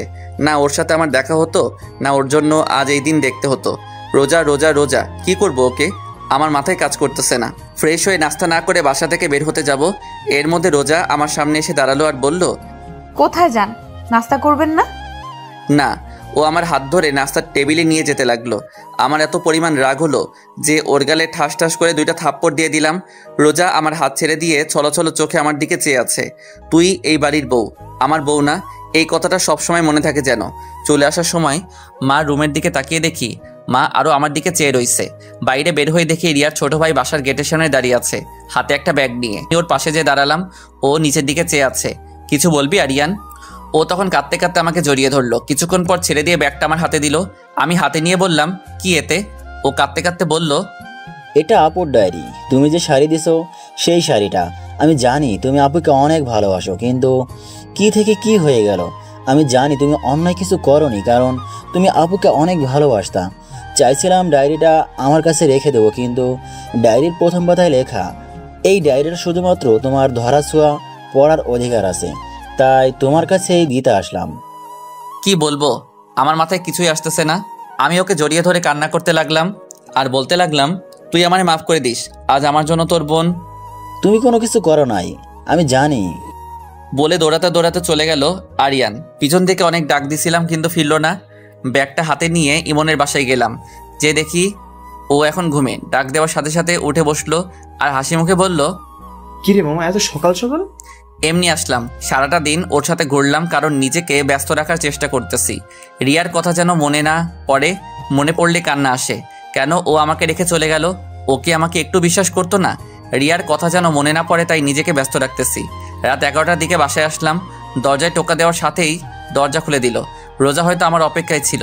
ভিতরে ঢুকে রুমের দিকে যাচ্ছিলাম, এর মধ্যে রোজা বলল, হাত মুখ ধুয়ে আসুন, আমি টেবিলে ভাত দিচ্ছি। আমি বাইরে থেকে খেয়ে আসছি, এখন আর খাবো না। রোজার দিকে তাকিয়ে দেখি ও করুণ চোখে আমার দিকে চেয়ে আছে। রুমে যে ব্যাগ থেকে ডায়েরিটা বের করে আলমারির ভিতর রাখলাম, আর শাড়িটা টেবিলের উপর রাখলাম। ছাদে এসে বসে রইছি। রিয়ার চিঠি আর ডায়েরি আমি এখনো পড়ি নাই, কারণ ভয় পড়ি নাই, না জানি কি লিখছে। হয়তো আমার উপর ওর যত অভিমান আছে সেটা লিখছে। চোখ থেকে পানি পড়তেছে, আর মনে মনে বলতেছি, রিয়া কেন তুমি আমাকে একবারও বোঝার চেষ্টা করলে না? এই কি তোমার ভালোবাসা রিয়া? আমি এখন একা একা কেমনে থাকবো? জিন্দা লাশ হয়ে বেঁচে আছি আমি। আরও কিছুক্ষণ বসে থেকে রুমে আসলাম। রুমে ঢোকার সাথে সাথে আমার মেজাজটা চরমে উঠে গেল, কারণ রিয়ার শাড়ি রোজা পরছে। হাসি মুখে রোজা আমার দিকে চেয়ে আছে। আমি ওর সামনে যেয়ে বললাম, এই শাড়ি তোমাকে কে পরতে বলছে? রোজা আমার কথার উত্তর না দিয়ে বলল, কেমন লাগছে আমাকে? এইবার আর নিজের রাগটা আর কন্ট্রোল করতে পারলাম না। ঠাস ঠাস থাপ্পড় দিয়ে বললাম, তুই এই শাড়ি পরছিস কেন? ও কাঁদতে কাঁদতে বলল, আমি মনে করছি এটা আমার জন্য আনছেন। তোর জন্য আনবো? কে তুই? কি হইস তুই আমার, যে তোর জন্য আমি শাড়ি কিনে আনবো? রোজা চুপচাপ দাঁড়িয়ে কান্না করতেছে। আমি আবারও বললাম, শাড়ি খোল। কি হলো, শাড়ি খোল। ও তারপরেও চুপচাপ দাঁড়িয়ে আছে আর কান্না করতেছে। আমি এক প্রকার জোর করে ওর শরীর থেকে শাড়ি খুলে নিলাম। রোজা এখনো দাঁড়িয়ে কান্না করতেছে। অন্য একটা শাড়ি বের করে ওর দিকে ছুঁড়ে মেরে রিয়া শাড়িটা টেবিলের উপর রেখে আমি ঘুমিয়ে পড়লাম। সকালে দরজায় কড়া শুনে ঘুম থেকে উঠে দেখি রোজা আমার পায়ের উপর ওর মাথা দিয়ে ঘুমিয়ে আছে। ঘড়িতে তাকিয়ে দেখি 11টা বাজে। তাড়াতাড়ি দরজা খুললাম। দরজা খুলে দেখি মা দাঁড়িয়ে আছে। মা আমাকে ধাক্কা দিয়ে রুমে ঢুকতে বলল, রোজা কই? মা বিছানার দিকে তাকিয়ে দেখি রোজা শুয়ে রয়েছে। মা রোজার পাশে বসে রোজাকে ডাক দিল। রোজার কোনো সারা শব্দ নাই। এক অজানা আশঙ্কা ভর করলো মনের ভিতর, রোজার কোনো কিছু হয়ে গেল না তো? মা তারপর তাড়াতাড়ি ডাক্তারকে ফোন দিল, কারণ রোজা অজ্ঞান হয়ে পড়ে আছে। মা আমার পাশে এসে বলল, রোজাকে মারছিস? আমি কোনো কথা বলতেছি না, চুপচাপ বসে আছি। মা যা বোঝার বুঝে নিয়েছে। মা এবার বলতে শুরু করলো, আর কত কষ্ট দিবি মেয়েটাকে? 2 দিন না খেয়ে আছে তোর জন্য। যদি কষ্টই দিবি তাহলে কেন ওকে বাঁচাইলি? সোহান, যে চলে গেছে তার জন্য নিজে তো কষ্ট পাইতাছিস আর অন্যকেও কষ্ট দিতাছিস। আর কত সোহান, তুই যদি ওকে মেনে না নিস তাহলে এখনই ওকে গলা টিপে মেরে ফেল। মা রোজার কাছে চলে গেছেন মানে আমার রুমে, আর আমি হল রুমে বসে আছি। কি করব ভাবতেছি। দরজায় কেউ করে নাড়লো। খুলে দেখি ডাক্তার। রোজাকে দেখে বলল, না খাওয়ার কারণে শরীর দুর্বল হয়ে গেছে, তাই অজ্ঞান হয়ে গেছে, কিছুক্ষণের মধ্যে জ্ঞান ফিরে আসবে বলে ডাক্তার চলে গেল। মা রোজার পাশে বসে রোজার মাথায় তেল পানি দিতে লাগলো। আমি পাশে বসে দেখতেছি কি মায়াবী চেহারা। যে কেউ রোজাকে ভালোবাসতে চাইবে। আমি ভালোবাসতাম, কিন্তু আমার সবটা জুড়ে আছে শুধু রিয়া। রোজার জ্ঞান ফিরলো। চেয়ে দেখে মা আর আমি পাশে বসে আছি। রোজার জ্ঞান ফিরছে দেখে মা খাবার আনতে গেল। আমি রোজার দিকে চেয়ে আছি আর রোজা আমার দিকে। মা খাবার নিয়ে রুমের ভিতরে ঢুকলো। রোজার পাশে বসে ভাত মাখতে শুরু করলো। এরই মধ্যে রোজা বলল, আম্মু আমি ভাত খাবো না। কেন খাবি না? তোমার ছেলেও তো না খেয়ে আছে। কে বলছে যে আমি না খেয়ে আছি? কে বলবে? আমি বলছি আমার উপর রাগ করে তো আপনি বাসায় খান না। থাক, ওর সাথে কথা বলা লাগবে না, তুই হা কর। মা রোজাকে কথাটা বলল। না আম্মু, আমি খাবো না। তুই না খেলে তো তোর শরীর আরো খারাপ হয়ে যাবে মা। ওনাকে বলেন উনি টাইম টু টাইম বাসায় খাবে আর আমাকে এখন খাওয়ায় দেবে, তাহলে আমি খাবো। মা আমার দিকে চেয়ে আছে। আমি মাকে ইশারায় বলল, বাটটা খাইয়া দে। মা আমি পারবো না। চুপচাপ খাইয়া দে, আমি বাইরে থেকে ঔষধ নিয়ে আসতাছি বলে মা ভাতের প্লেটটা আমার হাতে দিয়ে চলে গেল। আমি বার কি করব? অনিচ্ছা থাকা সত্ত্বেও চুপচাপ খাইয়া দিতে লাগলাম। খাওয়া শেষে মা রুমে আসলো। আমি উঠে বাথরুমে চলে গেলাম। বাথরুমে ঢুকে কান পেতে শুনতে লাগলাম বাইরে মা আর রোজা কি কথা বলে। তুই ওর জন্য কেন শুধু শুধু নিজেকে কষ্ট দিস? আম্মু আমার জন্য আজ উনি ওনার ভালোবাসার মানুষের চিরতরে হারায় ফেলছে। কেন শুধু শুধু নিজেকে দোষ দিচ্ছিস? রিয়ার মৃত্যুর জন্য তোর আর সোহানের কোনো হাত নাই। এটা নিয়তি, এটাকে মেনে নিতে হবে। আম্মু ওনার মনে অনেক কষ্ট, কিন্তু উনি প্রকাশ করে না। তা আমি জানি, তার জন্য তুই নিজেকে কষ্ট দিবি না আম্মু, আমি শুধু ওনার কষ্টের ভাগটা নিতে চাই। আস্তে আস্তে সব ঠিক হয়ে যাবে, ধৈর্য ধর বলে মা চলে গেল। আমি বাথরুম থেকে বের হয়ে রোজার পাশে যেয়ে বসলাম। রোজা বলল, কিছু বলবেন? তোমার যদি কিছু হয়ে যেত? কি আর হতো, মরে যেতাম। চুপ। আমি জানি আপনার সবটা জুড়ে শুধু রিয়া আপু আছে, আমি না। রিয়া আপুর জায়গাটা নিতে চাই না, শুধু আপনার পায়ের নিচে একটু জায়গা দিয়ে, কারণ এইখানে আমার বেহেশত, আমার জান্নাত। আমি কোনো কথা না বলে বাসার বাইরে চলে আসলাম। রাস্তায় হাঁটতেছি আর ভাবতেছি কি করব। দুপুরবেলা মা ফোন দিয়ে বলল তাড়াতাড়ি বাসায় আসতে। বাসায় যেয়ে সবাই একসাথে খাওয়া দাওয়া করলাম। রোজার দিকে চেয়ে দেখলাম ওর মুখে প্রাপ্তির হাসি। কিছুক্ষণ বাসায় বসে আবার বাইরে বের হলাম। গন্তব্য ইমনের বাসা। ইমনের বাসায় যেয়ে দেখলাম ইমন নেশা করতেছে, মানে আমিও আগে করতাম একটু একটু, কিন্তু রিয়া আমার জীবন আসার পর আর কোনোদিন ছুঁয়ে দেখিনি। আজ ইমনকে খেতে দেখে আমারও খেতে ইচ্ছে করলো। ইমনের পাশে বসলাম। কিরে মামা, খাবি? খাই, অনেক দিন তো খাই না। ইমনের সাথে মদ খেতে শুরু করলাম, সাথে গাঁজাও। অনেক দিন পর খাচ্ছি, তাই নেশা পুরা চরমে উঠে গেছে। রাতে 11টায় মা ফোন দিল। মা বলো। কই তুই? এই তো মা, ইমনের বাসায়। তাড়াতাড়ি বাসায় আয়। আসতেছি বলে ফোন কেটে দিলাম। ইমনকে বললাম একটা গাজার বিড়ি দে আমাকে। বিড়িটা নিয়ে বাসায় আসলাম। রোজা আর আমি একসাথে খাবার খেলাম। রোজাকে বললাম তুমি ঘুমাও, আমি কিছুক্ষণ পর আসতেছি বলে ছাদে চলে আসলাম। বিড়িটা জ্বালিয়ে খেলাম, খুব ভালো লাগতেছে এখন। রুমে আসলাম। রুমে এসে দেখি রোজা শুয়ে আছে। ওকে দেখে আমি পুরা হ্যাং। ওর কোমরটা দেখে আমি এইভাবে কোনোদিন কোনো মেয়েকে দেখিনি। আমি আস্তে আস্তে ওর পাশে গেলাম। ও সাথে সাথে চোখ খুলে আমার দিকে চেয়ে রইছে। আমি ওর গলায় কিস করতে যাব, এরই মধ্যে রোজা বলল আপনার মুখ থেকে আজ বাজে গন্ধ আসতেছে। কে শোনে কার কথা? আমি ওর গলায় ঘাড়ে কিস করতেছি আর ও নিজেকে ছাড়ানোর চেষ্টা করতেছে। রোজা আমার গালে থাপ্পড় দিয়ে নিজেকে ছাড়িয়ে নিয়ে চিল্লাইয়া বলল কি খেয়ে আসছেন, বাজে গন্ধ আসতেছে আপনার মুখ থেকে। আমি পুরা হ্যাং। রোজা আমার গালে থাপ্পড় মারলো, মাথাটা পুরা ছিনছিন করতেছে। রোজার আওয়াজ শুনে মা দরজায় কড়া নাড়তেছে আর বলতেছে কি হয়েছে রোজা, দরজা খোল। সোহান, সোহান কি হয়েছে, দরজা খোল। আমি ছলো ছলো চোখে রোজার দিকে চেয়ে আছি, আর রোজা মাথা নিচু করে বোবা কান্না করতেছে। দরজার ঠক ঠক আওয়াজ বাড়তে লাগলো। দরজার ওপাশে মা আর আব্বু জোরে জোরে বলতেছে দরজা খুলতে। নিজের প্রতি নিজের ঘৃণা হচ্ছে। দরজায় আওয়াজ আরো বাড়তে লাগলো। রোজাও দরজা খুলতেছে না, তাই আমি উঠে দরজা খুললাম।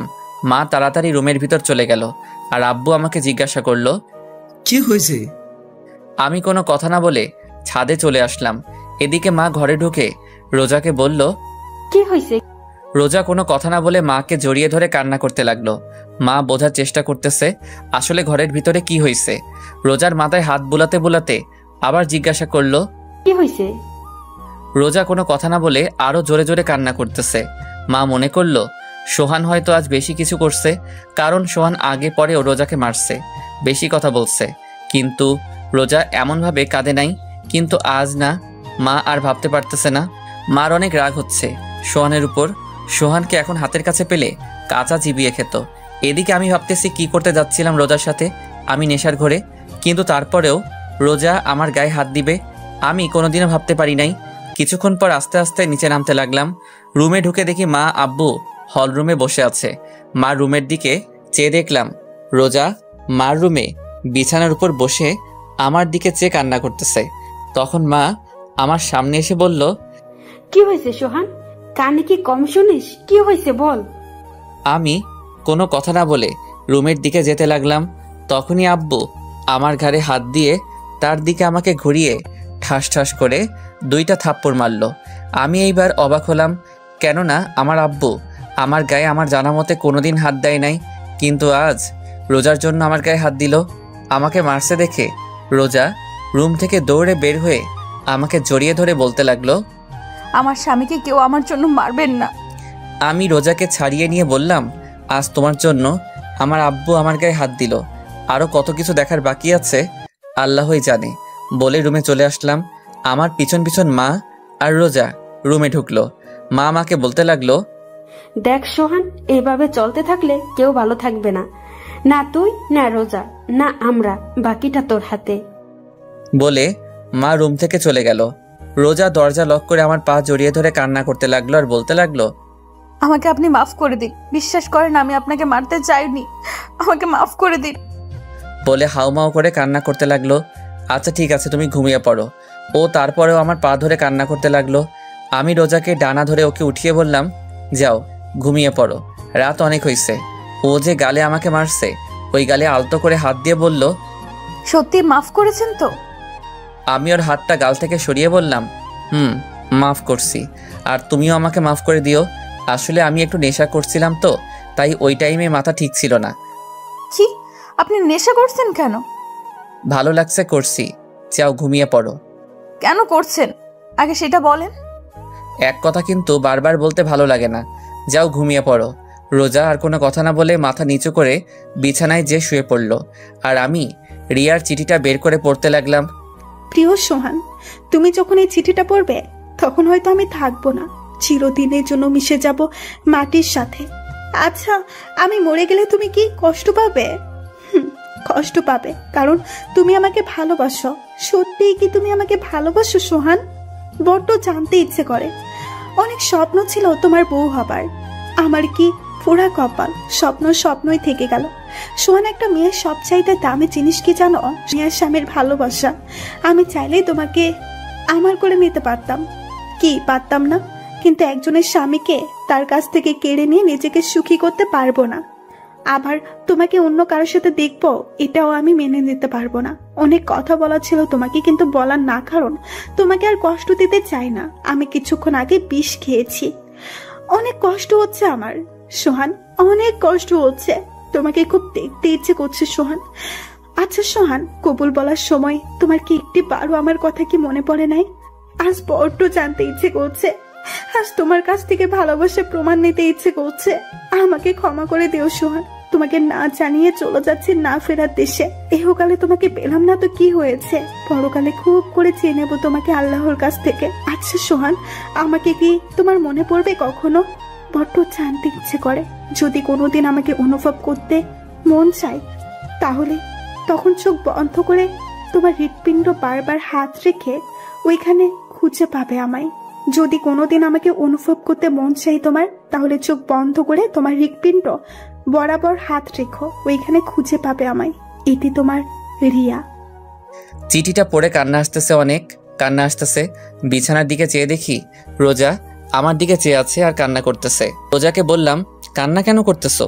রোজা আমার সামনে এসে হাঁটু ভাঁজ করে আমার সামনে বসলো, আর আমি সোফায় বসা আমার হাতটা ধরে বলতে লাগলো, আপনার কষ্টের ভাগটা দেবেন। আমি ছলো ছলো চোখে রোজার দিকে চেয়ে আছি, আর রোজা আমার দিকে চেয়ে আছে উত্তরের আশায়। আমি কোনো কথা না বলে আস্তে আস্তে সোফার উপর মাথাটা এলিয়ে দিলাম। কখন যে ঘুমিয়ে পড়ছি খেয়ালই করিনি। সকালে ঘুম ভাঙার পর দেখি রোজা আমাকে জড়িয়ে ধরে ঘুমিয়ে আছে। এইটুকু সোফার উপর কি দুইজন ঘুমানো যায়? রোজা আমার শরীরের উপর ঘুমানো, কি মায়াবী চেহারা ওর। ভালোবাসা চাই আমার কাছ থেকে। আমি আদৌ রোজাকে ভালোবাসতে পারবো কিনা সন্দেহ হয়। কি অদ্ভুত জীবন আমার, যাকে ভালোবাসলাম তাকে তো পেলাম না, আর যাকে চিনি না জানি না তাকেই পেলাম। কি করব আমি এখন? সবকিছু অন্ধকার লাগতেছে। আমার কাছে মনে হয় আমার জীবনটা এখানেই থেমে গেছে। রোজাকে সরিয়ে দিয়ে ঘুম থেকে উঠে ফ্রেশ হয়ে নাস্তা করে বাইরে বের হলাম। চলতি পথে রিয়ার মার সাথে দেখা। আমার দিকে এমন ঘৃণার চোখে তাকালো যেন আমি রিয়াকে গলা টিপে মেরে ফেলেছি। রাস্তায় কিছুক্ষণ ঘোরাঘুরির পর দুপুরবেলা বাসায় আসলাম। বাসায় এসে টেবিলে দেখলাম আমার জন্য আমার প্রিয় খাবারগুলো সব রান্না করা। দেখে অনেক খুশি হলাম। তাড়াতাড়ি একটু ফ্রেশ হয়ে খেতে বসলাম। খেতে খেতে মাকে বললাম, মা আজকে রান্নাটা অনেক ভালো হয়েছে। আজ রোজা রান্না করেছে, তুই কি কি পছন্দ করিস আমার কাছে জেনে রান্না করছে। আমাকে তো রান্নাঘরে ঢুকতেই দেয় নাই। আমি রোজার দিকে তাকিয়ে দেখি ও মুচকি মুচকি হাসতেছে। ওর হাসিটা আমার কাছে অনেক ভালো লাগে, কিন্তু এখন কি রকম বিষের মতো লাগতেছে ওর হাসিটা। ওর প্রশংসা করলাম আমি তো জানতামই না যে ও রান্না করছে আজ। খাবার টেবিল আর কোনো কথা বললাম না, চুপচাপ খেয়ে আমার রুমে আসলাম। কিছুক্ষণ পর রোজা আমার রুমে আসলো। এসে শাড়িটা এত পরিমাণ নিচে নামালো যে ওর কোমর সম্পূর্ণ দেখা যাচ্ছে। হয়তো আমাকে কাছে টানার চেষ্টা করছে, কিন্তু আমি ওকে না দেখার ভান করে চুপচাপ বসে রইলাম। আস্তে আস্তে আমার পাশে ঘুরঘুর করতেছে, আর কোমরের কাপড়টা একটু সরাচ্ছে আবার দিচ্ছে, একটু সরাচ্ছে আবার দিচ্ছে। এবার আমি রোজাকে বললাম, কিছু বলবা? রোজা মাথা নাড়িয়ে না বলল, আবার মাথা নাড়িয়ে হ্যাঁ বলল। আমি একটু হেসে বললাম, কি বলবা বলো? না মানে কাল রাতে আপনি আমাকে। বলে থেমে গেল। কাল রাতে কি? এই যে আমি ঘুমিয়েছিলাম, আপনি আমাকে। বলে আবার থেমে গেল। আমি বুঝতে পারছি ও কি বলতে চাচ্ছে। আমি বললাম, সরি বললাম না, তখন আমি নেশা করছিলাম তো তাই তোমাকে। না মানে। আচ্ছা সরি, আর কোনোদিনও এমন হবে না। আপনার ইচ্ছা হলে আপনি আমার সাথে যা ইচ্ছা করতে পারেন, আমি কিছু মনে করব না। আমি ওর দিকে চেয়ে আছি। ও আস্তে আস্তে চোখ খুলে দেখে যে আমি ওর দিকে চেয়ে আছি। ও লজ্জায় দৌড়ে রুমের বাইরে চলে গেল। কিছুক্ষণ পর মা রুমে আসলো, এসে আমার পাশে বসলো। কিছু বলবা? তাকে সিদ্ধান্ত নিলি? কি সিদ্ধান্ত? রোজার বিষয়। দেখ সোহান, মেয়েটা অনেক ভালো, চেহারাও ভালো, সব দিক দিয়ে ঠিক আছে। তাহলে তোরা রিয়ার যেদিন বিয়ে হবার কথা ছিল ওদিন তোর আর রোজার আবার বিয়ে হবে, কেননা সবাইকে দাওয়াত দেওয়া হয়ে গেছে। শোন সোহান, রোজাকে ভালোবাসতে না পারলে ওকে কষ্ট দিস না। বলে মা রুম থেকে চলে গেল। আর আমি ভাবতেছি সবাই রোজার কষ্টটা বোঝে, কিন্তু আমার মনটা যে হাহাকার করতেছে রিয়ার জন্য সেটা কেউ দেখে না। বিকেল বেলা আব্বু আমার রুমে আসলো। কিরে বাবা, কি করিস? কিছু না, এই তো বসে আছি। থাপ্পড়টা জোরে লাগছিল তাই না? আরে আব্বু তুমিও না? কালকে ব্যাপারটা কিছু মনে করিস না, আসলে আমাদের কোনো মেয়ে নেই তো, তাই রোজকে এইভাবে কাঁদতে দেখে মাথা ঠিক ছিল না। তুই কিছু মনে করিস না বাবা। না আব্বু, আমি কিছু মনে করি নাই। তা বাইরে আয়, বৌমা পায়েস রান্না করছে, আয় একসাথে খাবো। চলো আব্বু। তারপর সবাই একসাথে পায়েস খেলাম। মা আমাকে বললো রোজাকে নিয়ে আমার খালা বাড়ি আর মামা বাড়ি থেকে ঘুরে আসতে। আমাদের বাড়ি থেকে মামা বাড়ি আর খালা বাড়ি 10 মিনিটের রাস্তা। আমি মাকে না বলতে পারলাম না, কারণ সবাই এখন হাসি খুশি আছে। না বললে সবার মুখ কালো হয়ে যাবে। রোজাকে বললাম রেডি হতে। কিছুক্ষণ পর রোজা রেডি হয়ে বোরখা পরে আসলো। বোরখাটা 2-3 জায়গায় ছেঁড়া। আমি বললাম, এই ছেঁড়া বোরখা পরে যাবে? আমার তো আর বোরকা নাই। তা আগে বলবা না তোমার বোরখা নাই? আগে মার্কেট চলো, তোমার কি কি লাগবে কিনে এনে তারপর মামার বাড়ি যাব। বলে রোজাকে নিয়ে বের হতে যাব। এরই মধ্যে মা সামনে এসে আমার বাইকের চাবি আমার হাতে দিল। আমি মায়ের দিকে জিজ্ঞাসার দৃষ্টিতে তাকিয়ে রইলাম। মা বলল, মনে আছে বাইক কেনার সময় কি বলছিলি? যে আমি বিয়ে করব তখন বাইকে করে আমার বউকে নিয়ে ঘুরবো, এর আগে আমি বাইক চালাবো না। তা এখন তো বউ আছে, বউকে নিয়ে বাইরে ঘুরতে যাচ্ছ না, তোর বাইকে নিয়ে যাও। বলে মা আমার হাতে কিছু টাকা দিয়ে চলে গেল। ছোট ভাইয়ের দিকে চেয়ে দেখি ও মিটমিট করে হাসতেছে। নিজের উপর নিজের রাগ হচ্ছে। কেন যে ওই দিন এই কথা বলতে গেলাম। বাইক নিয়ে বের হলাম। এলাকার সবাই আমাদের দিকে চেয়ে আছে একটু ঘৃণার চোখে। বন্ধু বান্ধব তো আমার সাথে কথাই বলে না, শুধুমাত্র ইমন ছাড়া। মার্কেটে এসে কেনাকাটা করে। আবার বাসায় আসলাম। রোজা বোরকা চেঞ্জ করে আসলো। প্রথমে মামা বাড়ি আসলাম, কথাবার্তা বলে খালার বাড়ি আসলাম। খালার বাসায় কিছুক্ষণ বসে বাসার দিকে রওনা দিলাম। রোজাকে আজ অনেক হাসি খুশি লাগতেছে। রোজা সবার সাথে এমনভাবে কথা বলছে মনে হয় এনারা সবাই রোজার সাথে যুগ যুগ ধরে পরিচয় আছে। বাসায় আসলাম। এসে হাত মুখ ধুয়ে বিছানায় শুয়ে শুয়ে ভাবতেছি রিয়ার কথা। রিয়া নামটা শুনেই ওকে ভালোবেসে ফেলেছিলাম। রিয়ার কথা আমার মাথা থেকে যাই না। সারাদিন ওকে মনে না পড়লেও রাতে চোখ বন্ধ করার সময় রিয়ার কথা আমার মনে পড়ে। কুড়ে কুড়ে খাই আমাকে রিয়ার সাথে কাটানো স্মৃতিগুলা। রোজা রুমের ভিতর ঢুকলো আর বলল, আম্মু ভাত খেতে ডাকে। আমার এখন ভালো লাগতেছে না, পরে খাবো। এই কথা বলার সাথে সাথে রোজা আমার পাশে এসে আমার কপালে হাত দিয়ে বলল, কেন ভালো লাগতেছে না? শরীর ঠিক আছে তো? আমি রোজার হাতটা আমার কপাল থেকে সরিয়ে বললাম, আরে বাবা তেমন কিছু না, এমনি পরে খাবো। রোজা মুখটা কালো করে বাইরে চলে গেল। কিছুক্ষণ পর মা রুমে আসলো। এসে বলল, কি রে, তুই বলে ভাত খাবি না? পরে খাবো বললাম তো রোজাকে। রোজা না খেয়ে আছে, বলছে তুই না খেলে নাকি খাবে না। মা আমার এসব আগলা পিরিত কিন্তু ভালো লাগে না, চুপচাপ খেতে আয় বলে মা চলে গেল। আমিও খাইতে যাই নাই। আমার এসব আগলা পিরিত মোটেও ভালো লাগে না। কিছুক্ষণ পর বাইরে থেকে আব্বু ডাকতেছে ভাত খাইতে। একরাশ রাগ নিয়ে খাবার টেবিলে গেলাম। খাবারকে রুমে আসলাম। রোজা মার সাথে একটু কাজ করে রুমে আসলো। আমি বিছানায় শুয়ে আছি। রোজা এসে আমার পাশে শুয়ে পড়লো। আমি উপরের দিকে চেয়ে আছি আর রোজা আমার দিকে। আমি ওর দিকে ফিরে বললাম, কি হলো, ঘুমাও? রোজা এক ধ্যানে আমার দিকে চেয়ে আছে। ওর মুখের সামনে আঙুল দিয়ে তুড়ি বাজিয়ে বললাম, কি হলো, শুনতে পাও না? কি হইছে? বলছিলাম কি, ওইভাবে তাকিয়ে কি দেখো? আমার স্বামীকে। তা দেখা কি হইছে? হইলে ঘুমাও। না, দেখা হয় নাই।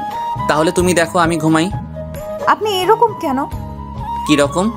এই যে আমার সাথে ভালো মতো কথা বলেন না, একটু ভালোবাসেন না। আমি চুপ করে আছি। এই প্রশ্নের উত্তর আমার কাছে নেই। আমার চুপ থাকা দেখে রোজা আমার বুকের উপর হাত দিয়ে একদম মুখের কাছে মুখটা এনে বলল, একটু ভালোবাসলে কি হয়? আমি রোজাকে আমার কাছ থেকে সরিয়ে বললাম, সব কিছু জেনে এই কথা বলো কিভাবে? রোজা আমার আরও কাছে এসে বলল, স্বামী হন, আমার প্রেমিক না। তো বুঝি না। ভালো না বাসলে রিয়া আপুর মতো আমিও বিষ খেয়ে মরে যাব। আমি একটু ভয় পেয়ে গেলাম রোজার মুখে এমন কথা শুনে। আমি চুপ আছি দেখে রোজা আবার বলতে লাগলো, কি ভালোবাসবেন নাকি? আমি এখনো চুপচাপ রইলাম। এবার রোজা আমার পেটের উপর উঠে বসলো আর পুরা ঝুঁকে ওর মুখটা আমার মুখের কাছে এনে বলল, একটু ভালোবাসেন না? আমার কাছ থেকে কোনো উত্তর না পেয়ে আমার হাতটা নিয়ে ওর মুখে আমার হাত বোলাতে লাগলো আর বলতে লাগলো, একটু আদর করেন না? আমি হাতটা ওর হাত থেকে ছিনিয়ে নিলাম আর ও সাথে সাথে আমার মুখে, গলায়, বুকে অগণিত চুমু দিতে লাগলো। আমি পাগল হয়ে যাচ্ছি, মন চাচ্ছে রোজার ভিতর ডুব দিতে, কিন্তু রোজা পাগলের মতো চুমু দিতে লাগলো। আমি কোনো প্রকার রেসপন্স করতেছি না। এই প্রথম কোনো মেয়ে আমাকে লিপ কিস করলো। আমি আর নিজেকে ধরে রাখতে পারি নাই। আমি কেন, অন্য যে কোনো পুরুষ নিজেকে ধরে রাখতে পারবে না এরকম সময়? বিলিয়ে দিলাম নিজেকে রোজার মাঝে। ভেসে গেলাম দুজনে এক অন্য রকম সুখের জগতে। সকালে বৃষ্টির মতো টুপ টুপ করে পানি পড়তেছে মুখের উপর। চোখ মেলে তাকিয়ে দেখি রোজা গোসল করে এসেছে আর ও চুলের পানি আমার মুখের উপর ফেলতেছে। আমি রোজার দিকে চেয়ে আছি। অনেক সুন্দর লাগতেছে ওকে আজ। কিরকম কাটলো রাতটা? আমি রোজার দিকে তাকিয়ে বললাম, আমার কাছ থেকেও নিজের অধিকারটা নিয়ে নিলে? রোজা একটু রাগী লুক নিয়ে একদম আমার কাছে এসে বলল, স্বামীর কাছ থেকে স্ত্রীর অধিকার নিলাম, তাতে আপনার কি? আর হ্যাঁ, আজকের পর থেকে আজ রাতে যেভাবে ভালোবাসছেন প্রতিদিন এইভাবে ভালোবাসবেন আমাকে। নইলে কি? যেভাবে রাতে অধিকার আদায় করে নিচ্ছি এইভাবেই আদায় করে নেব। বলে রোজা আমার কপালে আলতো করে একটা চুমু দিয়ে চলে গেল। দরজার সামনে দাঁড়িয়ে রোজা আবার বলল, গোসল করে তাড়াতাড়ি নাস্তা করতে আসেন। বলে চলে গেল। গোসল করে নাস্তার টেবিলে আসলাম। রোজাকে দেখে মনে হচ্ছে ও হাসি খুশিভাবে সবার সাথে কথা বলতেছে। এরকম হাসি খুশি রোজাকে আগে পরে দেখিনি আমি। মা রোজাকে জিজ্ঞাসা করলো, কি রে রোজা, তুই তো মনে হয় আজ অনেক খুশি। রোজা মাকে ইশারায় বলল, তা জানতে পারি এত খুশির কারণ কি? তা তো বলা যাবে না আম্মু। রোজাকে মার সাথে এইভাবে কথা বলতে দেখে আমার গা জ্বলতেছে। কোনো রকম নাস্তা করে বাইরে বের হতে যাব, সামনে এসে রোজা পথ আটকালো আর বলল, কোথায় যাওয়া হচ্ছে শুনি?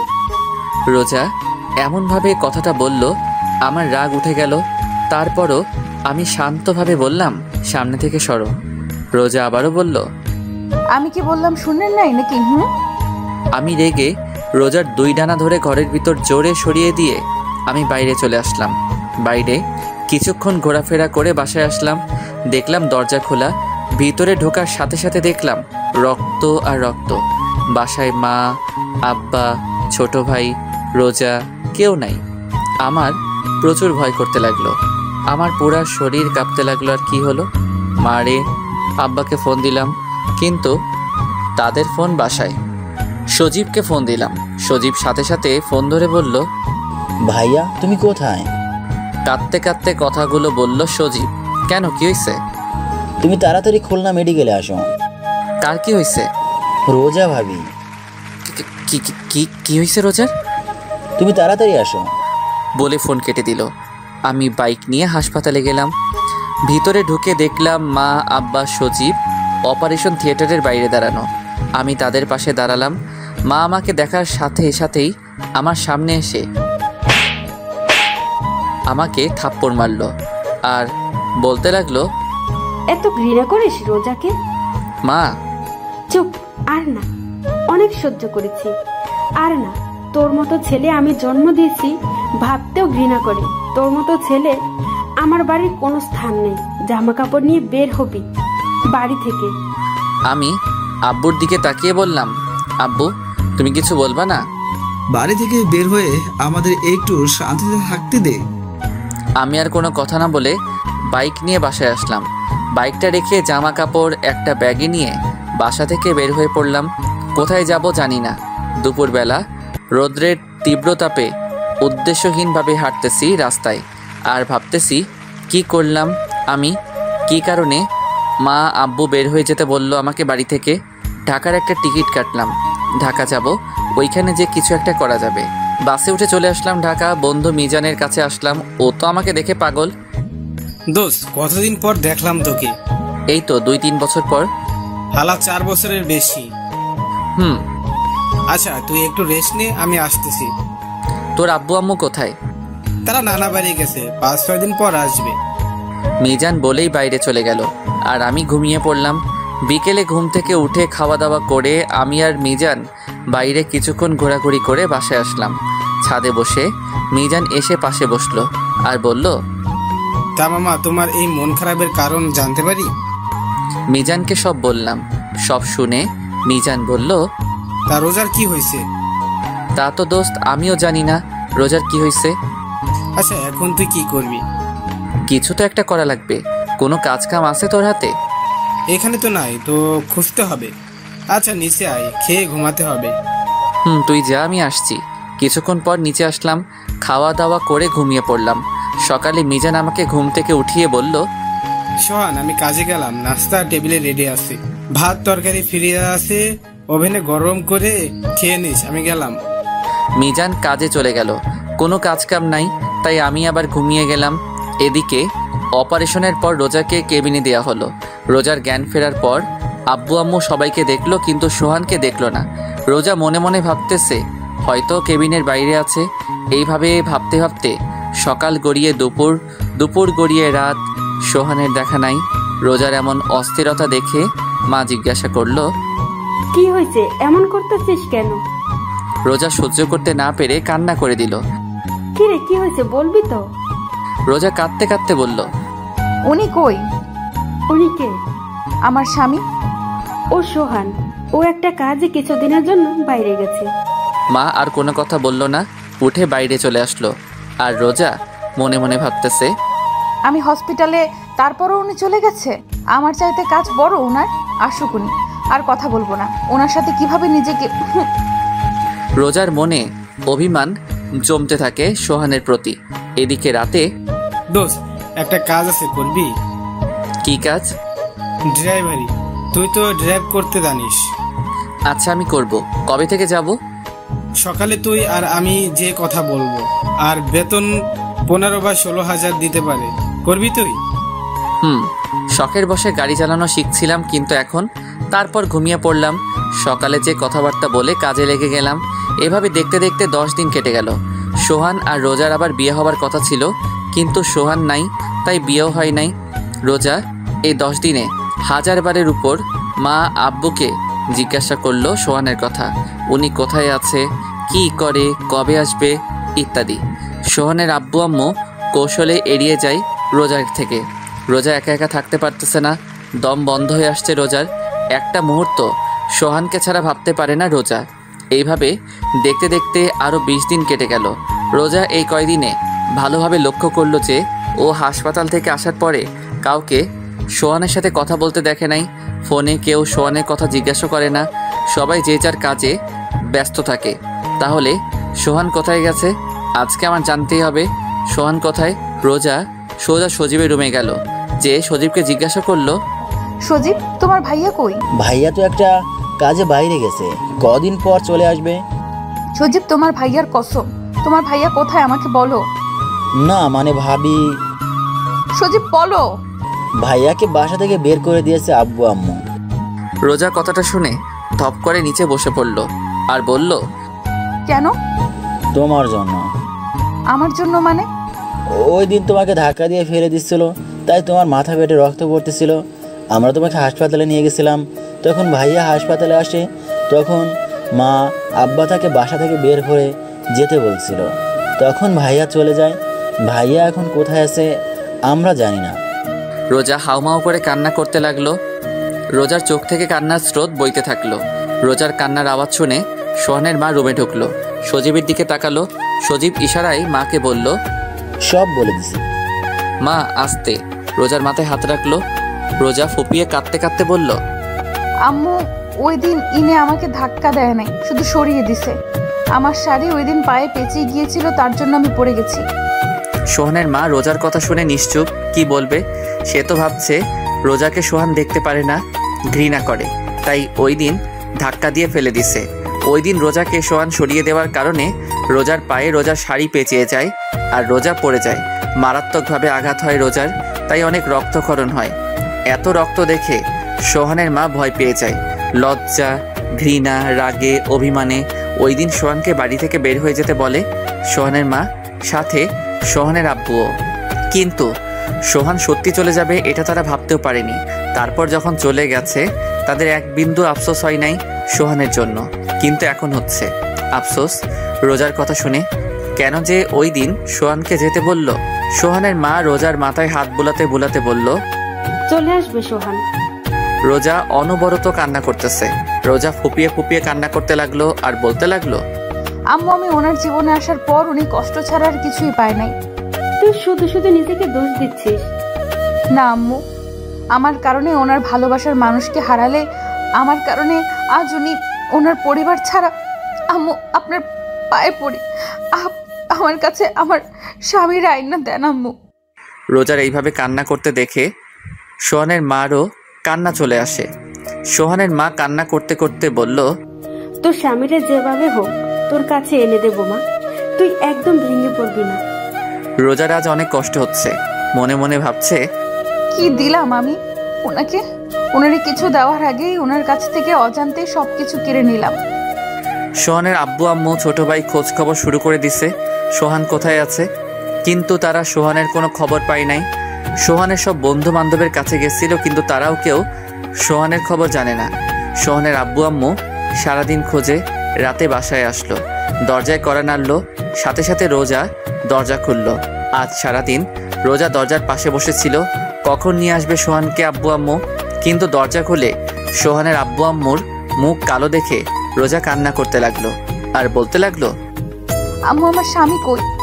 মা কি বলবে, তার কাছে কোনো উত্তর নাই। তারপরও কোনো রকম ভাবে রোজাকে বলল, দেখ মা, তুই কোনো চিন্তা করিস না, আমি যেভাবে হোক তোর স্বামীকে তোর কাছে ফিরিয়ে দেব।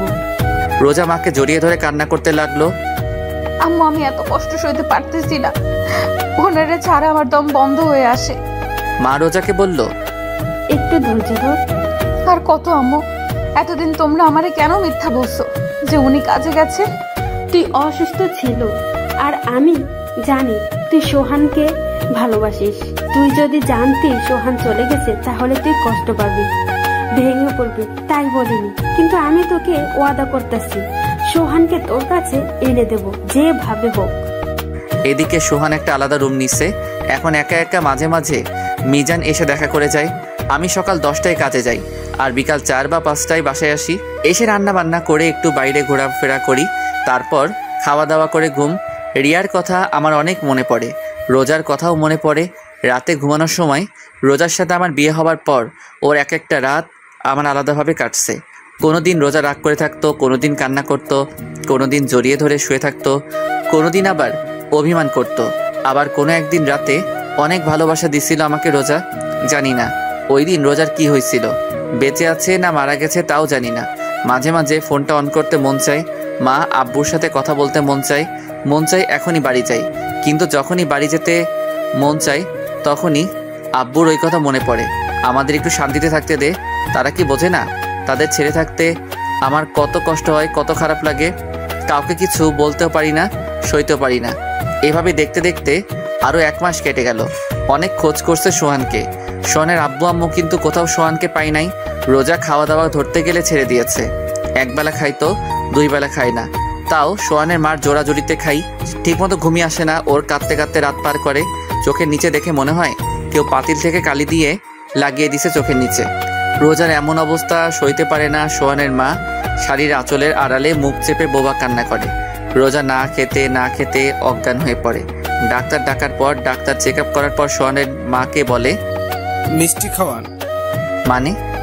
মানে আপনি দাদি হতে চলেছেন। মা আব্বু এই কথা শুনে খুশিতে কান্না করে দিল। রোজার জ্ঞান ফেরার পর রোজার জন্য খাবার আনলো মা।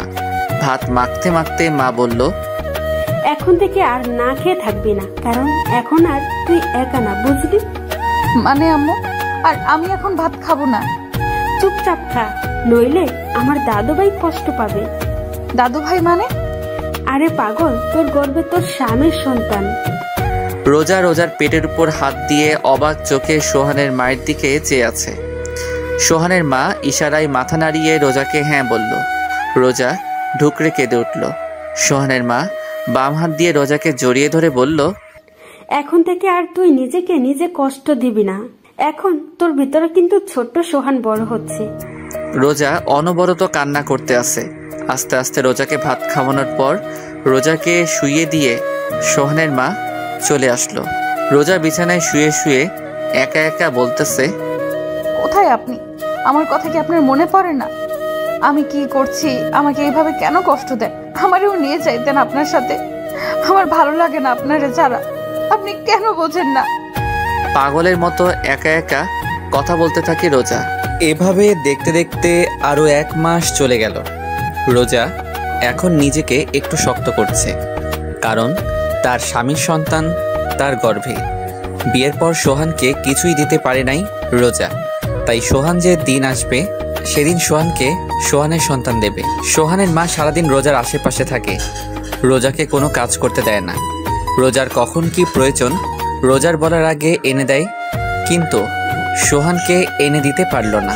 সোহানের মা অনেক কবিরাজের কাছে গেছে সোহানকে ফিরে আনানোর জন্য। কবিরাজরা তাবিজ তুবিজ দিছে, কিন্তু তাতে কোনো কাজ হয় নাই। রিয়ার আম্মু কিভাবে সোহানের বিয়েটা হয়েছে সেটা জানার পর রোজাকে দেখতে আসছিল, কিন্তু ওনার ভুলটা বুঝতে পারে যে এই বিয়েতে সোহানের কোনো মত ছিল না। শুধু সোহানের আব্বু আম্মুর জন্য দায়ী করে বিয়েটা করছে। রোজা এতিম জেনে রোজাকে রিয়ার স্থান দেয় রিয়ার মা। রোজাকে মেয়ে হিসেবে মেনে নেয় রিয়ার মা সোহানের আম্মুকে বলে, সোহান যেদিন আসবে তার পরের দিনই রোজাকে আমাদের বাড়ি থেকে অনুষ্ঠান করে উঠিয়ে দেবে সোহানের ঘরে। একটু হলেও শান্তি বিরাজ করতেছিল সোহানের ঘরে, কিন্তু এদিকে সোহান কাজে যায়, খায় দায়, ঘুমায়। এখন রিয়ার চাইতে রোজাকে বেশি মনে পড়ে, কেন জানি না মন চায় রোজার কাছে যাইতে। মাঝে মাঝে মনে হয় রোজা আমাকে ডাকতেছে। কি মনে করে আজ ফোনটা অন করলাম, হাজার হাজার SMS, মিসড কল, মা, আব্বু, সজীব, ইমন, আরও কিছু বন্ধুদের মিসড কল আসছে। খুব বেশি অবাক হলাম রিয়ার মার মিসড কল দেখে। ফোনটা হাতে নিয়ে এইসব SMS-গুলো দেখতেছিলাম। এরই মধ্যে সজীবের ফোনটার দিকে এক ধ্যানে তাকিয়ে আছি। দেখতে দেখতে ফোনটা কেটে গেল, ধ্যানটাও ভেঙে গেল। আবার ফোন সজীবের, রিসিভ করলাম। হ্যালো ভাইয়া, তুমি কোথায়? আমি নিশ্চুপ, কোনো কথা বলতেছি না। সজীব হ্যালো হ্যালো বলেই যাচ্ছে। মা মা মা, ভাবি ভাবি, ও ভাবি। কি হয়েছে? ফোনের ওপাশে থেকে এই কথাগুলো শুনে ফোনটা কেটে দিলাম। কেন জানি না মার কণ্ঠস্বরটা শুনে মনটাই কি রকম একটা শান্তি লাগতেছে। ফোনটা অফ করে ঘুমিয়ে পড়লাম। এদিকে সোহানের ফোন অন পেয়ে সজীব অনেক খুশি হয়, কিন্তু সজীবের খুশি মাটি চাপা পড়ে যায় সোহান ফোন কেটে দেওয়াতে। সজীবের সামনে মা ভাবি দাঁড়িয়ে আছে, জিজ্ঞাসার দৃষ্টিতে তাকিয়ে আছে সজীবের দিকে। সজীব শান্তভাবে বলল, ভাইয়ার ফোন অন পাইছিলাম, ফোন ধরে হ্যালো বলেই কেটে দিল, এখন ফোন বন্ধ বলতেছে। রোজা মুখটা আড়াল করে কান্না করে দৌড়াতে দৌড়াতে রুমে চলে গেল। বিছানার উপর লাফ দিয়ে শুয়ে কান্না করতে লাগলো। সোহানের মা দরজার আড়াল করে দাঁড়িয়ে রোজার এমন কান্না দেখে। দেখা ছাড়া যে তার আর কিছুই করার নাই। রিয়ার আব্বু আম্মু, সোহানের আব্বু আম্মু, সজীব সোহানের কিছু খালাতো ভাই মিলে সোহানকে খুঁজছিল, কিন্তু কোথাও পেল না। খুঁজলো বলতে সোহানের সব বন্ধুদের বাসায় আরও টুকটাক জায়গায়। রাতে সবাই বাসায় আসলো খালি হাতে। দরজা খুলে যখন দেখে সোহান নাই, নিমিষেই মুখটা অন্ধকার হয়ে যায় রোজার। এভাবে দেখতে দেখতে আরও কিছুদিন কেটে গেল। একদিন সকালে ইমন আসলো সোহানের বাসায়। দরজায় কড়া দিয়ে দাঁড়িয়ে আছে। সোহানের আম্মু এসে দরজা খুলল। ইমনকে দেখেই বলল, আরে ইমন, আয় ভিতরে আয়। ইমন ভিতরে যে বসলো। তুই বস, আমি চা নিয়ে আসি। না খালা, চা খাবো না, একটু আগে খেয়েছি। আগে বলেন, সোহানের কোনো খোঁজ পাইলেন? না, এখনো কোনো খোঁজ খবর পাই নাই। তুই জানিস সোহান কোথায়? জানি না কোথায় আছে, কিন্তু কার কাছে আছে সেটা জানি। ইমনের কথা শুনে মার চোখ ভিজে উঠল। ভেজা ভেজা চোখে ইমনকে জিজ্ঞাসা করলো, কার কাছে আছে আমার সোহান?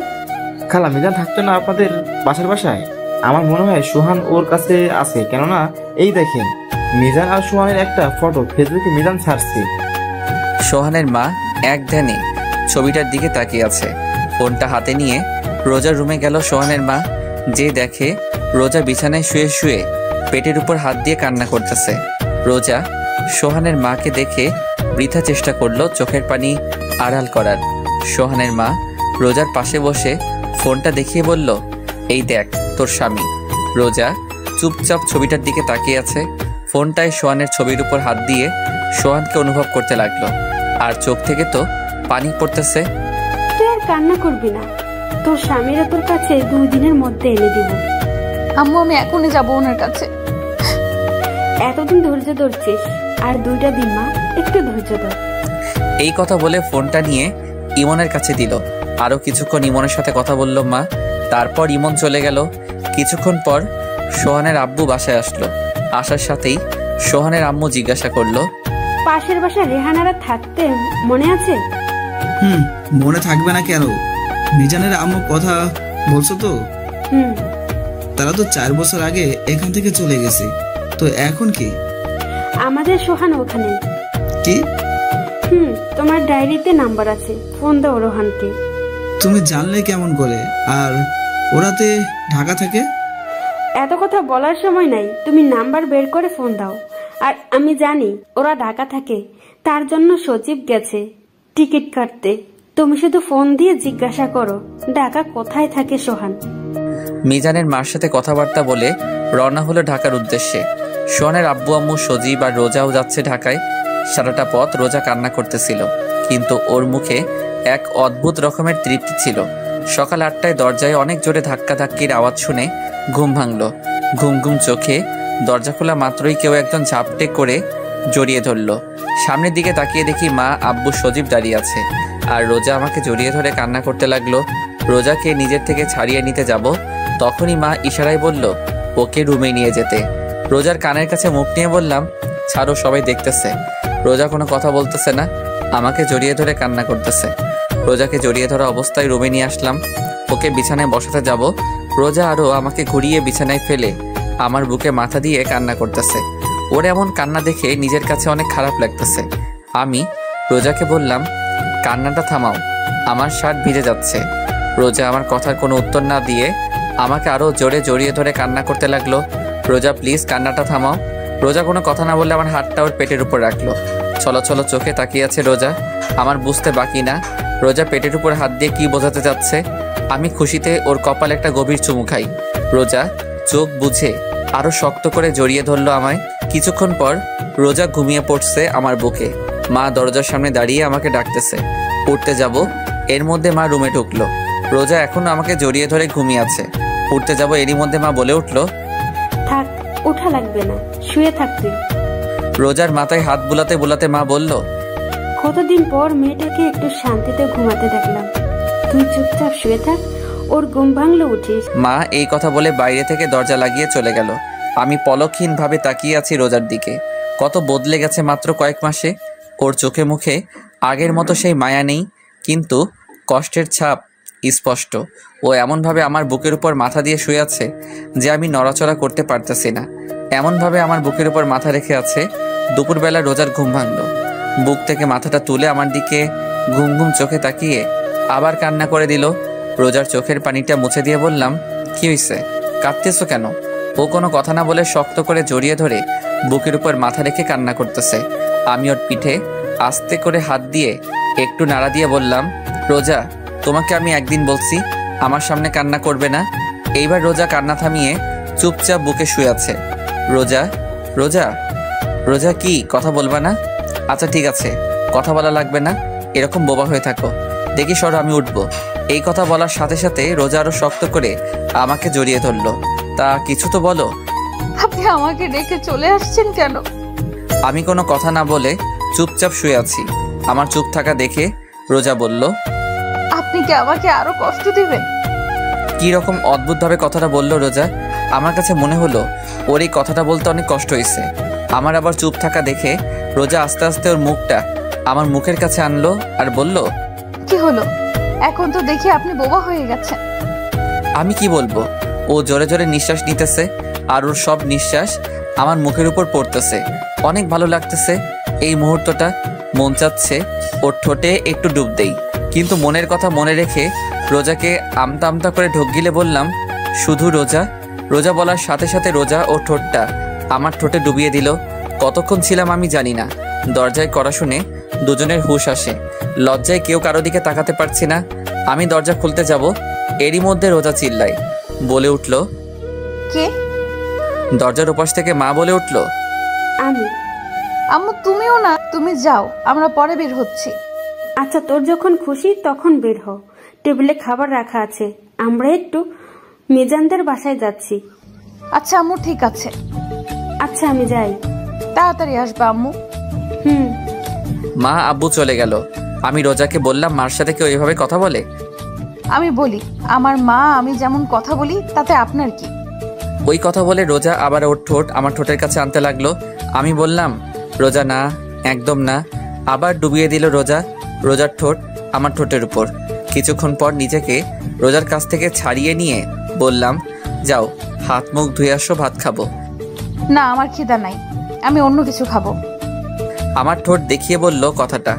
আমিও একটু রাগী লুক নিয়ে বললাম, এতক্ষণ খাইছো, মন ভরে নাই? ও একটু কান্না করে দিয়ে বলল, আপনি খালি রাগ দেখান আমার উপর। আচ্ছা আচ্ছা, আর রাগ দেখাবো না, এইবার তো কান্না থামাও। আগে আমার এইখানে এইখানে এইখানে চুমু দেবেন, তাহলে কান্না থামাবো। একটু বেশি বেশি হয়ে যাচ্ছে না? এইবার রাগী লোক নিয়ে বলল, দেবেন না তাই তো? আপনি আর কি দিছেন আমাকে কষ্ট ছাড়া? আচ্ছা আচ্ছা দিতেছি, বলে ওর দিকে আগাতে লাগলাম। ও চোখ বন্ধ করে আছে, চোখটা হালকা ভিজা ভিজা, ঘন ঘন ঢোক গিলতেছে। চোখের নিচে কালো দাগ পড়ে আছে তো কি হয়েছে, ওকে এখন অনেক সুন্দর লাগতেছে। আমি একদম ওর কাছে গিয়ে দাঁড়িয়ে আস্তে করে বললাম, দেওয়া কি লাগবেই? রোজা কোনো কথা না বলে চোখ বন্ধ থাকা অবস্থায় মাথা নাড়িয়ে হ্যাঁ বলল। আমি প্রথমে ওর কপালে, তারপর ঠোঁটে, তারপর গলায় একটা একটা করে চুমু দিলাম।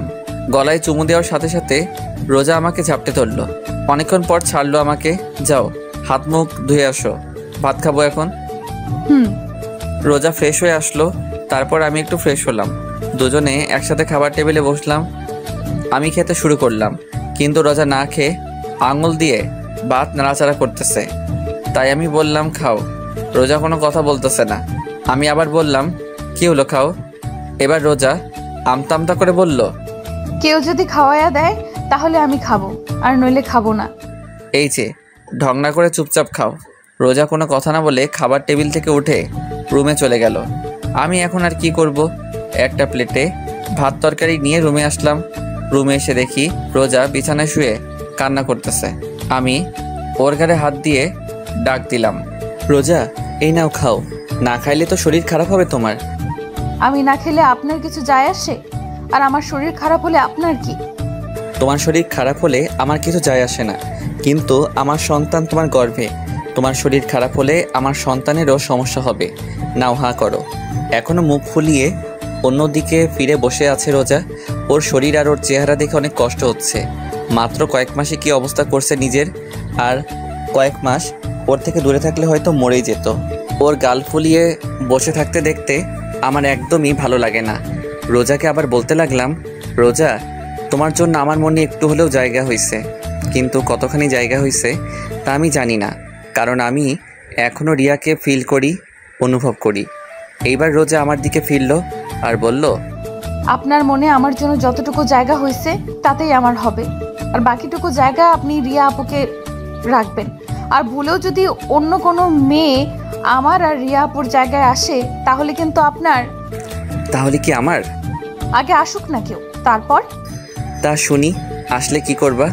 আপনারে কেন বলবো? আচ্ছা বলা লাগবে না, নাও হা করো। আগে আপনি ভালোভাবে বসেন। এইভাবে তো ঠিক আছে। আরে বসতে বসি বসেন। তারপর সোজাভাবে বসলাম। বসার সাথে সাথে রোজা আমার কোলের উপর বসলো। বসে ওর হাঁটুর উপর ভাতের প্লেটটা রেখে বলল, এবার খাওয়ায় দেন। আমি ওর কাণ্ড দেখে অবাক। আমি রোজাকে ভাত খাওয়াতে লাগলাম। ও ভাত খাচ্ছে আর আমার দিকে চেয়ে আছে। চোখ থেকে টুপ টুপ করে পানি পড়তেছে, কোনো কথা বলতেছে না। ওর চোখ অনেক কথা বলে, ওর মনে অনেক কষ্ট সেটা ব্যাখ্যা করে। মাঝে মাঝে ওর চোখের দিকে তাকাতে ভয় করে, নিজেকে অপরাধী মনে হয়। না জানি ওর উপর অনেক অপরাধ করছি। ওর সাথে খাওয়া শেষে রোজাকে বললাম, তুমি একটু রেস্ট নাও, আমি বাইরে থেকে আসতেছি। বলার সাথে সাথে রোজা আমার হাতটা ধরে ওর পেটের উপর রাখলো। আমি অবাক চোখে ওর দিকে তাকিয়ে আছি। ও চোখ বুজে আছে, জোরে জোরে নিঃশ্বাস নিচ্ছে, কিছু বলবে হয়তো কিন্তু সাহস পাচ্ছে না। ওর নীরবতা দেখে আমি বললাম, কিছু বলবা? রোজা মাথা নাড়িয়ে হ্যাঁ বলল। আমি ওকে একটু সময় দিয়ে বললাম, আচ্ছা বলো কি বলবা। আমার যে হাতটা রোজার পেটের উপর ছিল ওই হাতটা আর একটু জোরে চেপে ধরলো পেটের উপর আর বলল, আপনার সন্তানের কসম কেটে বলেন আপনি আর আমাকে রেখে কোথাও যাবেন না। আমি চুপচাপ ওর দিকে চেয়ে আছি আর ও করুণ চোখে আমার দিকে চেয়ে আছে। আমি ওর দিকে চেয়ে আছি। কি হলো বলুন। আমার কাছ থেকে কোনো উত্তর না পেয়ে আমার হাতটা ছেড়ে দিয়ে বিছানায় শুয়ে কান্না করতেছে। আমি ওর পাশে বসে আছি আর ও শুয়ে অন্যদিকে ফিরে কান্না করতেছে। আমি ভাবতেছি রোজাকে এখন কি বলবো। রোজা আমার কাছে থাকলে রিয়ার কথা মনে পড়ে যায় যে এখানে রিয়ার থাকার কথা ছিল। রোজা এসে ভাগ বসাইছে। আবার রোজা আমার কাছ থেকে দূরে থাকলে রোজাকে কাছে পেতে মন চায়। আমি আস্তে করে রোজার পিঠে হাত দিয়ে ডাক দিলাম, রোজা, রোজা দেখি এদিকে ফেরো। রোজা তারপরও চুপ করে আছে। ওকে একটু জোর করে আমার দিকে ফিরিয়ে ওর পেটে হাত দিয়ে বললাম, যদি তুমি ধরে রাখতে পারো তাহলে আজীবন তোমার সাথে থাকবো। রোজা ছলো ছলো চোখে আমার দিকে চেয়ে আছে। আমি বললাম, কি হলো, পারবা তো? পারবো মানে? ইনশাল্লাহ পারবো। পারলেই ভালো। রোজা শোয়া অবস্থায় ওর হাত দুটি মেলে আমাকে ওর কাছে ডাকতেছে। ওর ডাকে সাড়া না দিয়ে কোনো উপায় নাই, আস্তে করে জড়িয়ে ধরলাম। ও আমার ঘাড়ে মুখ বুজে কান্না করতেছে। আমি ওর কানের কাছে আমার মুখটা নিয়ে বললাম, এত পানি তোমার চোখে কোথা থেকে আসে? ও আমার কানের কাছে মুখ নিয়ে আস্তে আস্তে করে বলল, কোথা থেকে আসে জানি না, কিন্তু আমার চোখে পানি আপনার জন্য আসে। মানে? মানে আবার কি, ভালোবাসি তাই। আপনার একটুখানি অবহেলা আমাকে অনেক অনেক কষ্ট দেয়। আমার মুখের ভাষা মনে হয় রোজা কেড়ে নিয়েছে। কি বলবো আমি, কি বলা উচিত এখন আমার জানা নাই। একটা কথা বলবো? বলো। রাগ করবেন না তো? আরে বলো তো। আপনি শুধু রাগ করেন কেন? আমি ওকে ছেড়ে দিয়ে বসে নরম সুরে বললাম, কি বলবা বলো। রোজা উঠে আমার পাশে বসে ওর দুই হাত আমার গলায় রেখে আহ্লাদি সুরে বলল, ওই দিন কিভাবে অধিকার আদায় করছি মনে আছে? আমি আমতা আমতা করে বললাম, কোন দিন? বলার সাথে সাথে রোজা আমাকে ধাক্কা দিয়ে বিছানায় ফেলে আমার উপর উঠে বসে বলল, এবার মনে পড়ছে কোন দিন? আমি আবার বললাম, কোন দিন? এইবারও আমার শার্টের বোতাম একটা খুলে আরেকটায় হাত দিয়ে বলল, এখনো মনে পড়ে নাই? পড়ছে পড়ছে, মনে পড়ছে। তাহলে এতক্ষণ ঢং করলেন কেন? না মানে। তাহলে শুরু হয়ে যাক। কি? কি মানে?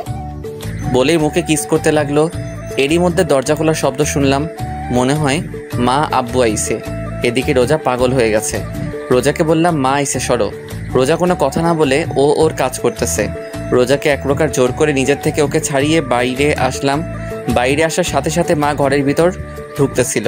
আমারে বের হতে দেখে মা বলল, রোজা কই? আমি বললাম, আসছো সেই সকালে, আমাকে একবারও জিজ্ঞাসা করছো আমি কেমন আছি? তুই কেমন আছিস আমার জানা লাগবে না। আমার নাতির মা কেমন আছে, কেমন থাকবে সেটা জানলেই চলবে আমার। দেখি সর। আর রোজা কোথায়? রুমে আছি। রুমে যেতে যেতে বলল, রাত 8টায় বাসায় খুলনা যাব, রেডি থাকিস, মিজান টিকিট কাটতে গেছে। তারপর আব্বুর সাথে টুকটাক কথা বললাম। আব্বু একটু ইমোশনাল হয়ে বলল, তখন রাগের মাথায় এইসব বলছি, আরো অনেক কথা ইত্যাদি। তারপর ছোট ভাই সজীব, সেও সেম একটু ইমোশনাল হইয়া কথা বলল, একটু কান্নাও করলো। কিন্তু আমার মা, সে তো রোজার ভক্ত, আমি তার ছেলে, সে তো ভুলিয়েই গেছে। রাতে মিজানের কাছে থেকে বিদায় নিয়ে খুলনা রওনা দিলাম। আমার আর রোজাকে পিছনের সিটে দেওয়া হলো। মা আব্বু আমাদের থেকে 4-5 সিট আগে, আর তার আগে সজীব। রোজা জানালার পাশের সিটটাই বসছে। গাড়ি চলছে তার আপন গতিতে। রোজা ওর দুই হাত দিয়ে আমার এক হাত জড়িয়ে ধরে আছে। রোজার মাথাটা আমার ঘাড়ের উপর। জানালা থেকে বাতাস ঢুকতেছে, আর সেই বাতাসে রোজার কিছু চুল আমার মুখের উপর পড়তেছে। অনেক ভালো লাগতেছে আমার। রোজার চুলে এক অদ্ভুত রকমের ঘ্রাণ আছে, কী রকম একটা মাতাল করা ঘ্রাণ। প্রায় মধ্যরাত, তখন আশেপাশে প্রায় মানুষ ঘুমে, আবার কেউ কেউ মোবাইলে ব্যস্ত। আর আমি চেয়ে আছি রোজার দিকে। অপরূপ সুন্দর লাগতেছে রোজাকে। কোন সময় চাঁদের আলো পড়তেছে, আবার কোনো সময় সোডিয়ামের আলো পড়তেছে রোজার মুখের উপর, যা ওর সৌন্দর্যকে আরও বাড়িয়ে দিয়েছে। অনেক ভালো লাগতেছে এই সময়টা। এইভাবেই সারাটা পথ রোজার দিকে চেয়েছিলাম। বাসায় এসে আমি অবাক, কারণ বাসায় মেহমান ভরা, মনে হয় কোনো আয়োজন হবে। রুমে আসলাম, কতদিন পর আমার নিজের রুমে আসলাম, বিছানায় গাটা এলিয়ে দিলাম। বাসায় আসার পর রোজাকে আর দেখতে পাই নাই। মনে মনে ওকে খুঁজছি, কিন্তু পাই নাই। লজ্জায় কাউকে জিজ্ঞাসা করি নাই। কিছুক্ষণ পর আমার দুই খালাতো ভাই আমার রুমে আসলো, এসে বলল, ভাইয়া এই নাও, এগুলো পরে বাইরে আসো, বলে আমার হাতে একটা নতুন লুঙ্গি আর একটা গেঞ্জি দিয়ে চলে গেল। আমি ওদের কথায় পাত্তা না দিয়ে লুঙ্গি আর গেঞ্জি বিছানার পাশে রেখে চুপচাপ বিছানায় শুয়ে আছি। রোজার অপেক্ষায় আছি কখন আসবে, কিন্তু ওর আসার কোনো নামগন্ধই নাই। কিছুক্ষণ পর মা আসলো, এসে বলল, কি হলো, তুই এখনো চেঞ্জ করিস নাই? মা, এইগুলো কেন পরবো? তাড়াতাড়ি পর, তোর আর রোজার গায়ে হলুদ আজ, আর আজ রাতে বিয়ে। মা, এসব কি জন্য? তোর জানা লাগবে না, তাড়াতাড়ি পর এগুলা, পরে বাইরে আয়, বলে মা চলে গেল। এই রোজা যে কোথায় গেল? বাসা আসার পর এখনো আমার সামনে আসলো না। লুঙ্গি আর গেঞ্জি পরে বাইরে আসলাম। ছোট ভাইরা আমাকে দেখে হাসতেছে। কোনো সময় তো আমাকে লুঙ্গি পরতে দেখে নাই, তো তাই হয়তো হাসতেছে। আমার কিছু খালাতো মামাতো বোন আর কিছু পাড়া প্রতিবেশী হলুদ শাড়ি পরে বাইরে বের হচ্ছে। আমি আমার খালাতো ভাই শিহাবকে বললাম, ওরা কোথায় যায়? রিয়া আপুদের বাসায়। আমি অবাক চোখে শিহাবের দিকে তাকিয়ে বললাম, রিয়াদের বাসায় যাই কেন? আরে রোজা ভাবি তো রিয়া আপুদের বাসায়, সকালে রিয়া আপুর মা এসে নিয়ে গেছে রোজা ভাবিকে। আমি শিহাবের কথা আগামাথা কিছুই বুঝি নাই। তা রোজাকে কেন নিয়ে গেছে? রিয়ার আম্মু?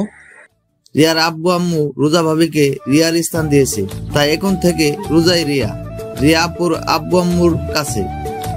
বুঝলাম। তা ওরা কি করতে গেছে রিয়াদের বাসায়? কি করতে যাবে, রোজা ভাবিকে গায়ে হলুদ দিতে গেছে। ও আচ্ছা, আমি রুমে যাই, দরকার পড়লে ডাক দিস। আচ্ছা। রুমে এসে বসে বসে ভাবতেছি, রিয়ার আব্বু আম্মুর আবার কি হলো? রোজাকে সোজা মেয়ে হিসেবে মেনে নিল? তাদের আর কোনো মেয়ে নাই, তার জন্য নাকি অন্য কিছু? সব ভাবতেছি। কিছুক্ষণ পর শিহাব আসলো, রুমে এসে বলল, ভাইয়া চলো। কোথায়? কোথায় আবার, বাইরে আসো, এখন তোমার গায়ে হলুদ দেবে।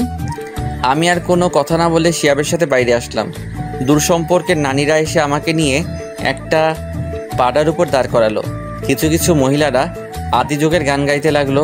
কেউ কেউ আমার গায়ে হলুদ দিয়ে যাচ্ছে। এইভাবে অনেক নিয়মকানুনের পর শেষ হলো গায়ে হলুদ। আমাকে ভালো মতো গোসল করিয়ে ঘরে নিয়ে আসলো। সন্ধ্যাবেলা একটা শেরওয়ানি পরে কিছু লোকদের সাথে রিয়াদের বাসায় গেলাম।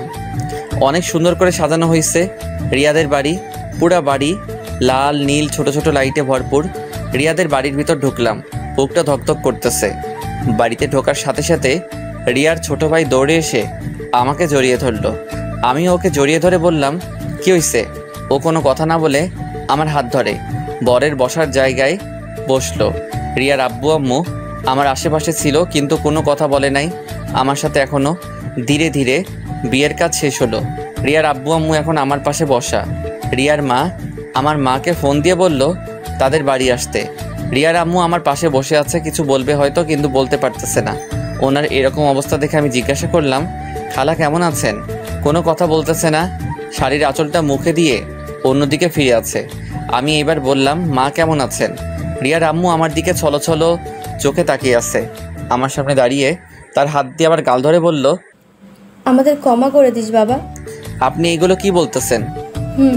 ওই দিন রিয়াকে তোরে দেখতে দিই নাই। আরে থামো, কি এসব কি কথা বলতেছো? না মা, নে। ওনার কথা বলা শেষ হবার আগে আমার মা আসলো, এসে রিয়ার আম্মুকে বলল, কিসের জন্য ডাকলে? চল নতুন বউ বরকে একসাথে ঘরে তুলে নি। চল, এতে আবার আমারে ডাকা লাগে? কিছুক্ষণ পর রিয়ার আম্মু আমার হাত ধরে নিয়ে রিয়ার রুমে নিয়ে যেতে লাগলো। পিছে তাকিয়ে দেখি রোজাকে মা আমার পিছনে পিছনে নিয়ে আসতেছে। রিয়ার রুমে আসলাম। রুমে ঢোকার সাথে সাথে এক অদ্ভুত অনুভূতি হলো মনে হলো আমার পুরো শরীরের ভিতর কীরকম জানি ঠান্ডা বাতাস বয়ে গেল। রিয়ার আম্মু আমাকে খাটে বসালো, রোজাকে আমার পাশে বসালো হয়েছে। আজ আবার রোজা বধূ সেজেছে। রিয়ার আম্মু আমার হাতটা নিয়ে রোজার হাতের উপর রাখলো, রেখে বলল, সোহান আজ থেকে রোজাকে ভালোবাসবা রিয়ার মতো, কারণ এখন থেকে আজীবনের জন্য রোজা আমার মেয়ে। এইবার মা আমার আর রোজার হাত ধরে বলল, সোহান যে চলে গেছে তাকে ভেবে কোনো লাভ নাই। আমরা এখন রিয়ার জন্য দোয়া ছাড়া কিছুই করতে পারবো না। এবার আমি বললাম, দোয়া করব আল্লাহ যেন পরকালে আমাকে রিয়ার সাথে রাখে। আমার কথা শুনে রিয়ার আম্মু আর আমার মা আমার দিকে অবাক চোখে তাকিয়ে আছে। রোজার দিকে তাকিয়ে দেখলাম মাথা নিচু করে মুখ কালো করে আছে। রোজার মুখ কালো দেখে রিয়ার আম্মু রোজার থুতনি ধরে রোজাকে বলল, ও ওর ভালোবাসার মানুষকে চাইছে, আল্লাহর কাছে তুইও আল্লাহর কাছে তোর স্বামীরে চাইবি। রোজা শুধু মাথা নাড়িয়ে ঠিক আছে বলল। আরও অনেক কথা বলে রিয়ার মা আর আমার মা আমাকে আর রোজাকে রেখে বাইরে থেকে দরজা আটকে চলে গেল। আমি আর রোজা দুজনে চুপচাপ বসে আছি, কেউ কোনো কথা বলতেছি না। আমি আস্তে করে বিছানায় শুয়ে পড়লাম। রোজা এখনও খাটে বসা। অনেকক্ষণ হয়ে গেল, রোজা এখনও চুপচাপ বসে আছে। আমি রোজাকে বললাম, কি হলো, ঘুমাবা না? চুপচাপ আমার দিকে চেয়ে আছে। আমি আমার দুহাত মেলে বললাম, কি হলো, আসো। আমার দুহাত মেলা দেখে রোজা আমার বুকের উপর ঝাঁপিয়ে পড়ল। চুপচাপ বুকের উপর শুয়ে আছে, কোনো কথা বলতেছে না। রোজা রোজা রোজা কি হয়েছে? মন খারাপ? না। তাহলে আপনি আমাকে ভালোবাসবেন তো? ভালো না বেশি উপায় আছে? শত হলেও তুমি আমার ভবিষ্যৎ সন্তানের মা। আগে বলেন, ভালোবাসবেন তো? বাসতে পারি, একটা শর্ত আছে। কি কি শর্ত বলেন, আমি সব মানতে রাজি আছি। আমাকে তুমি করে বলতে হবে, তাহলেই হবে। আচ্ছা ঠিক আছে। রোজা, বলো। আজকে আমাদের কি রাত? কি রাত? আজকে আমাদের বাসর রাত। তা কিছু হবে না? মুখটা তুলে আমার দিকে তাকিয়ে, যা দুষ্টু বলেই রোজা আমার বুকে ঝাঁপিয়ে পড়লো। আর শুরু হলো সোহান আর রোজার নতুনভাবে পথ চলা। কিন্তু রিয়া থেকে যাবে আজীবন সোহানের হৃৎপিণ্ডে।